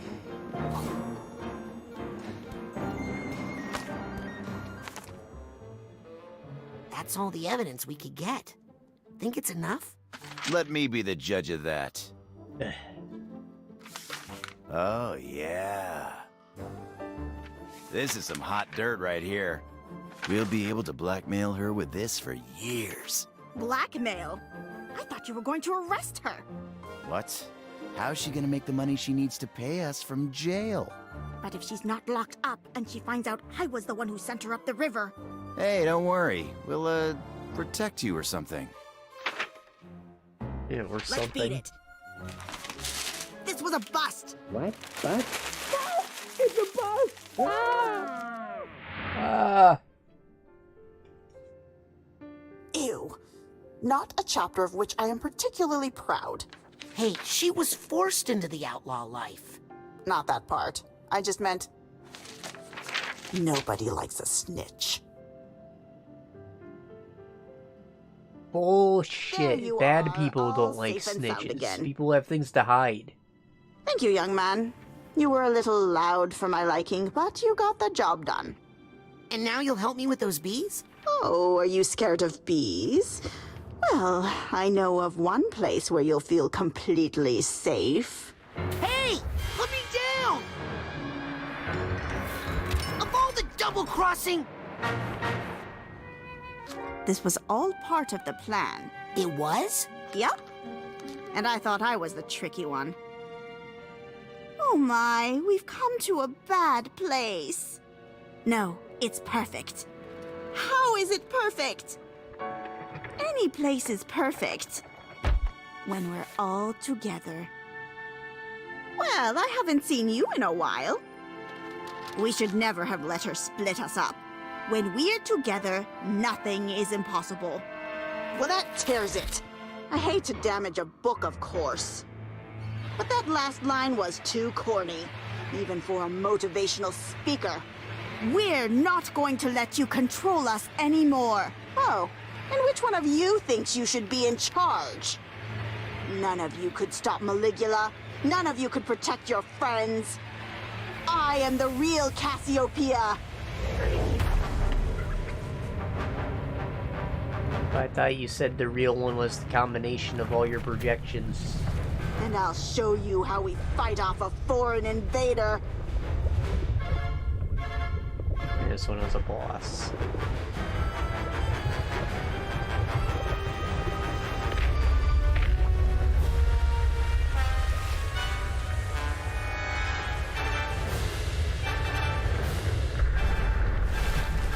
Get ready for the shushing of your life! Don't you shush me? The Die-Brarian. Horny. Am I doing the right thing here? Now, what do you think? Oh, I just shoot it, apparently. Support guy. And replace the hover with the pyro. What? Oh, that tickle! Wait! How many of you little idiots are there?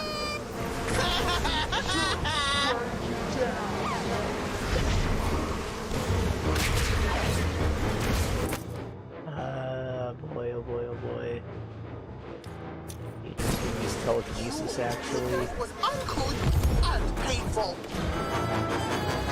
Listen to her, Raz. She will not like it. What was that? This mess is why we shouldn't have... Oh. I think that was the projection arrow I was seeing. Not a, hey, you do this for big damage. I don't know how to put this any more plainly, but... I feel a little dog-eared. Oh, Raz! Get that gate open so I can work on her from the inside.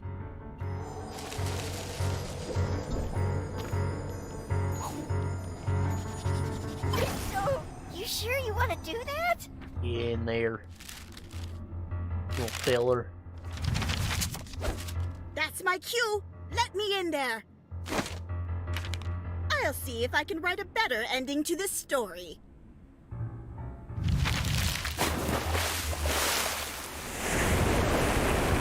What's going on?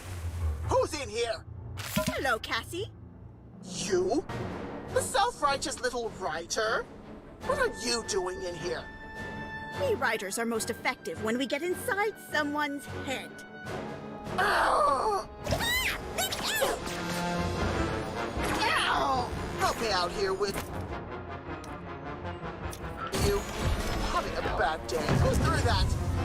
That is big damage. And while you're using the sword. I almost wish I could feel that. Once you've read my book, there is nothing you can't accomplish. Doing the right thing. Man.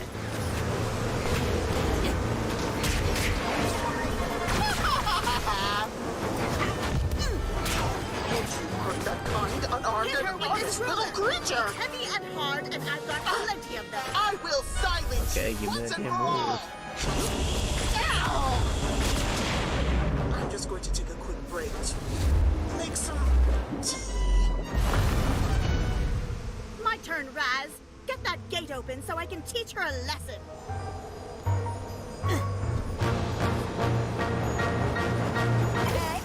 I got this.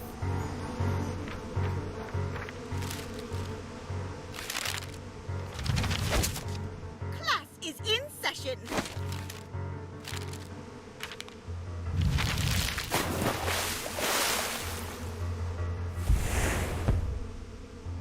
I'm not asleep, you're asleep! No, you. When my students fall asleep Is in getting class, they get rice. sent to the principal's office. Oh no, not you! on one. Hey, don't forget I don't like spider eyes on humans. It's creepy. One of a kind. For throwing things in a life, let's have no more throwing. You no respect for private property. Beans, sit down. I can't Of see. course you No don't. effect. I'm protected by that enabler. I think what Mind Swarm would say about this I appreciate the is... That's why I never This had Don't these. shut your not thoughts up doing in the anybody hive. any Let real them good. swarm. Stop jiggling the mic. I can't do anything until I get rid of that enabler. Bees! Bees! They do as they please! If they don't like you, fall to your knees! Now, what did that poor little thing ever do to you? As it says in Mind Swarm, look at all these bees. I will... Okay. We got him on the run. Get that gate open, kid, and I'll bust this whole crooked operation. Said bust. I'm going to stand over here right now. Okay, time for the money maker.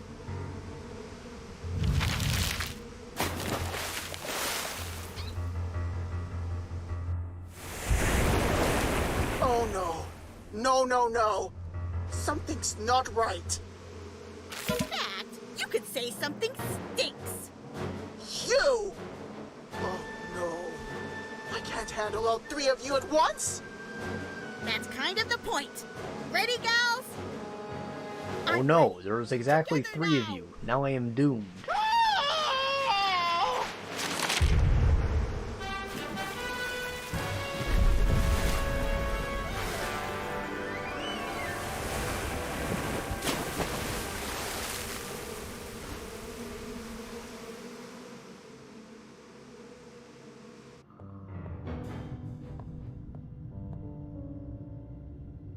I can't believe I failed.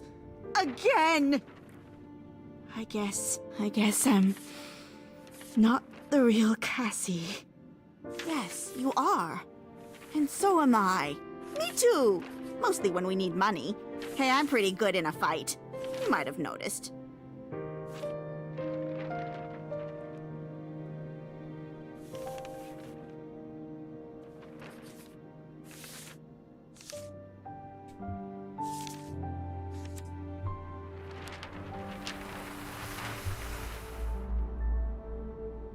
Ah, God, that skin. Hi. Like a mummy. Are you the real Cassie? Not sure. But I'm sure she's in here somewhere. Now then, did you say something about my bees?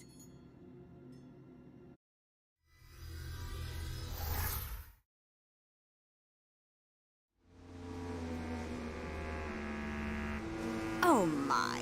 They really aren't behaving, are they? That's it. I'm all out of bee puns, I promise. Think you can do something about them? I'll try, but I feel like I've lost a little control of them. Oh, how I wish my old partner were here. I think they just need a nap. Oh, Bully! How did you know I needed you? A little bird told me. I mean, my bee. Oh, sorry, I should say 3 little bees. Well then, think we can get this swarm to stand down? I do. Bedtime for bees.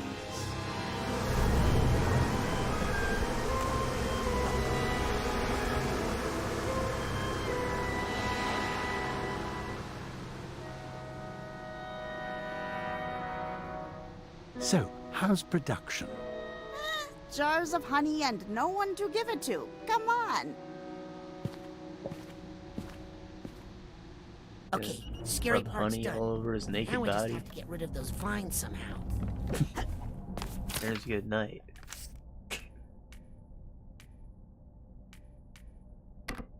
I hope my improved projection abilities don't go to my archetype's head. Alright, how are we on time? Like 3 hours? 3.5? Oh, okay, I did want to go collect all the things, but I don't know, I guess that's how we'll start the next session. We've got plenty of stuff to collect now. We've got the last power right, so there's plenty of backtracking to do. We will head into the Mesmetron, whatever the hell it was called. The brain mixer. Is it right here, actually? I think so. It's useful. I'll have to teleport out of here. Everything we need right in one place. New pins for that special projection in your life.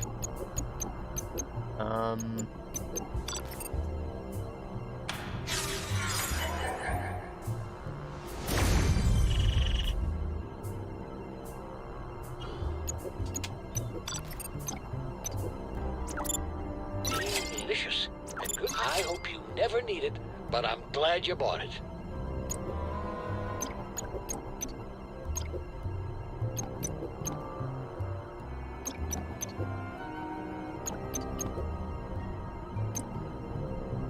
I'm supposed to use both of these for an achievement. Great idea. Let's make a side challenge marker and get you ranked up. And I guess I probably shouldn't buy anything else until I get this discount thing. So that's what we're gonna save for. And yeah, that was a really long level, but we got our last power. So we get to backtrack and grab all the things. That probably won't take too long. They were all pretty quick when we backtrack to the other ones, right? Yeah. Well, I think Not go in there if I were you. we'll only have to go into a couple of the heads. Most of the stuff should have been collected already. So, yeah, there's not a save function, so I guess I want to go somewhere. Is it time to take a spin in the brain tumbler? Yes, I'm ready to go to the collective unconscious.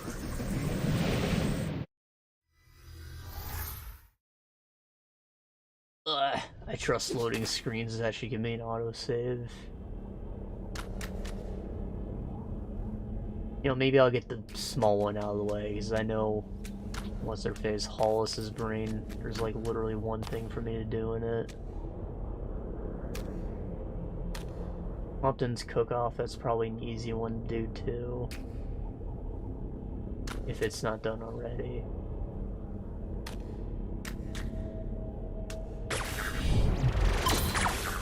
That one's Ford's. Yeah, Compton's looks like it's done.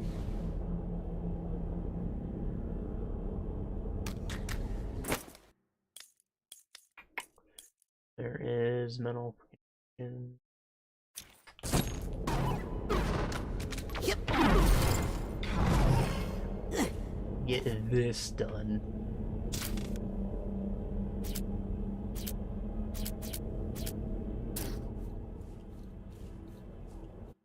I was in the racing one. There's a door I need to open. Get out of here. And we'll collect the other stuff next time. Could you give me a lift? Oh, that was right here, cardiology. Some heart-pounding races. Thanks for the ride. Dokie dokie.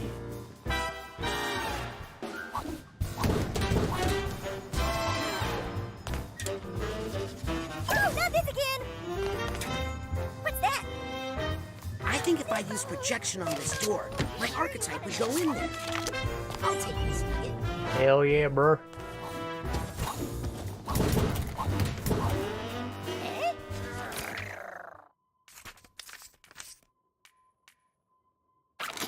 Cool.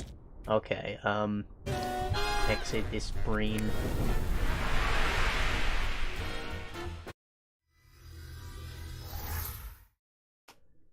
And now we're done, guys. We'll see if I have anything to talk about next week. I could just waste more time on Heroes of the Storm, or I could try out another thing. Because Biomutant was not it. Like, I thought I was gonna give more time to that than I did, but we've established that it was simply not fun. So, real shame that. But I will find something to do. I still got things to wrap up in Kingdom Battle, so that's gonna take up some time. I don't know, whatever. See you guys in a week. We're gonna do this one. Bye-bye.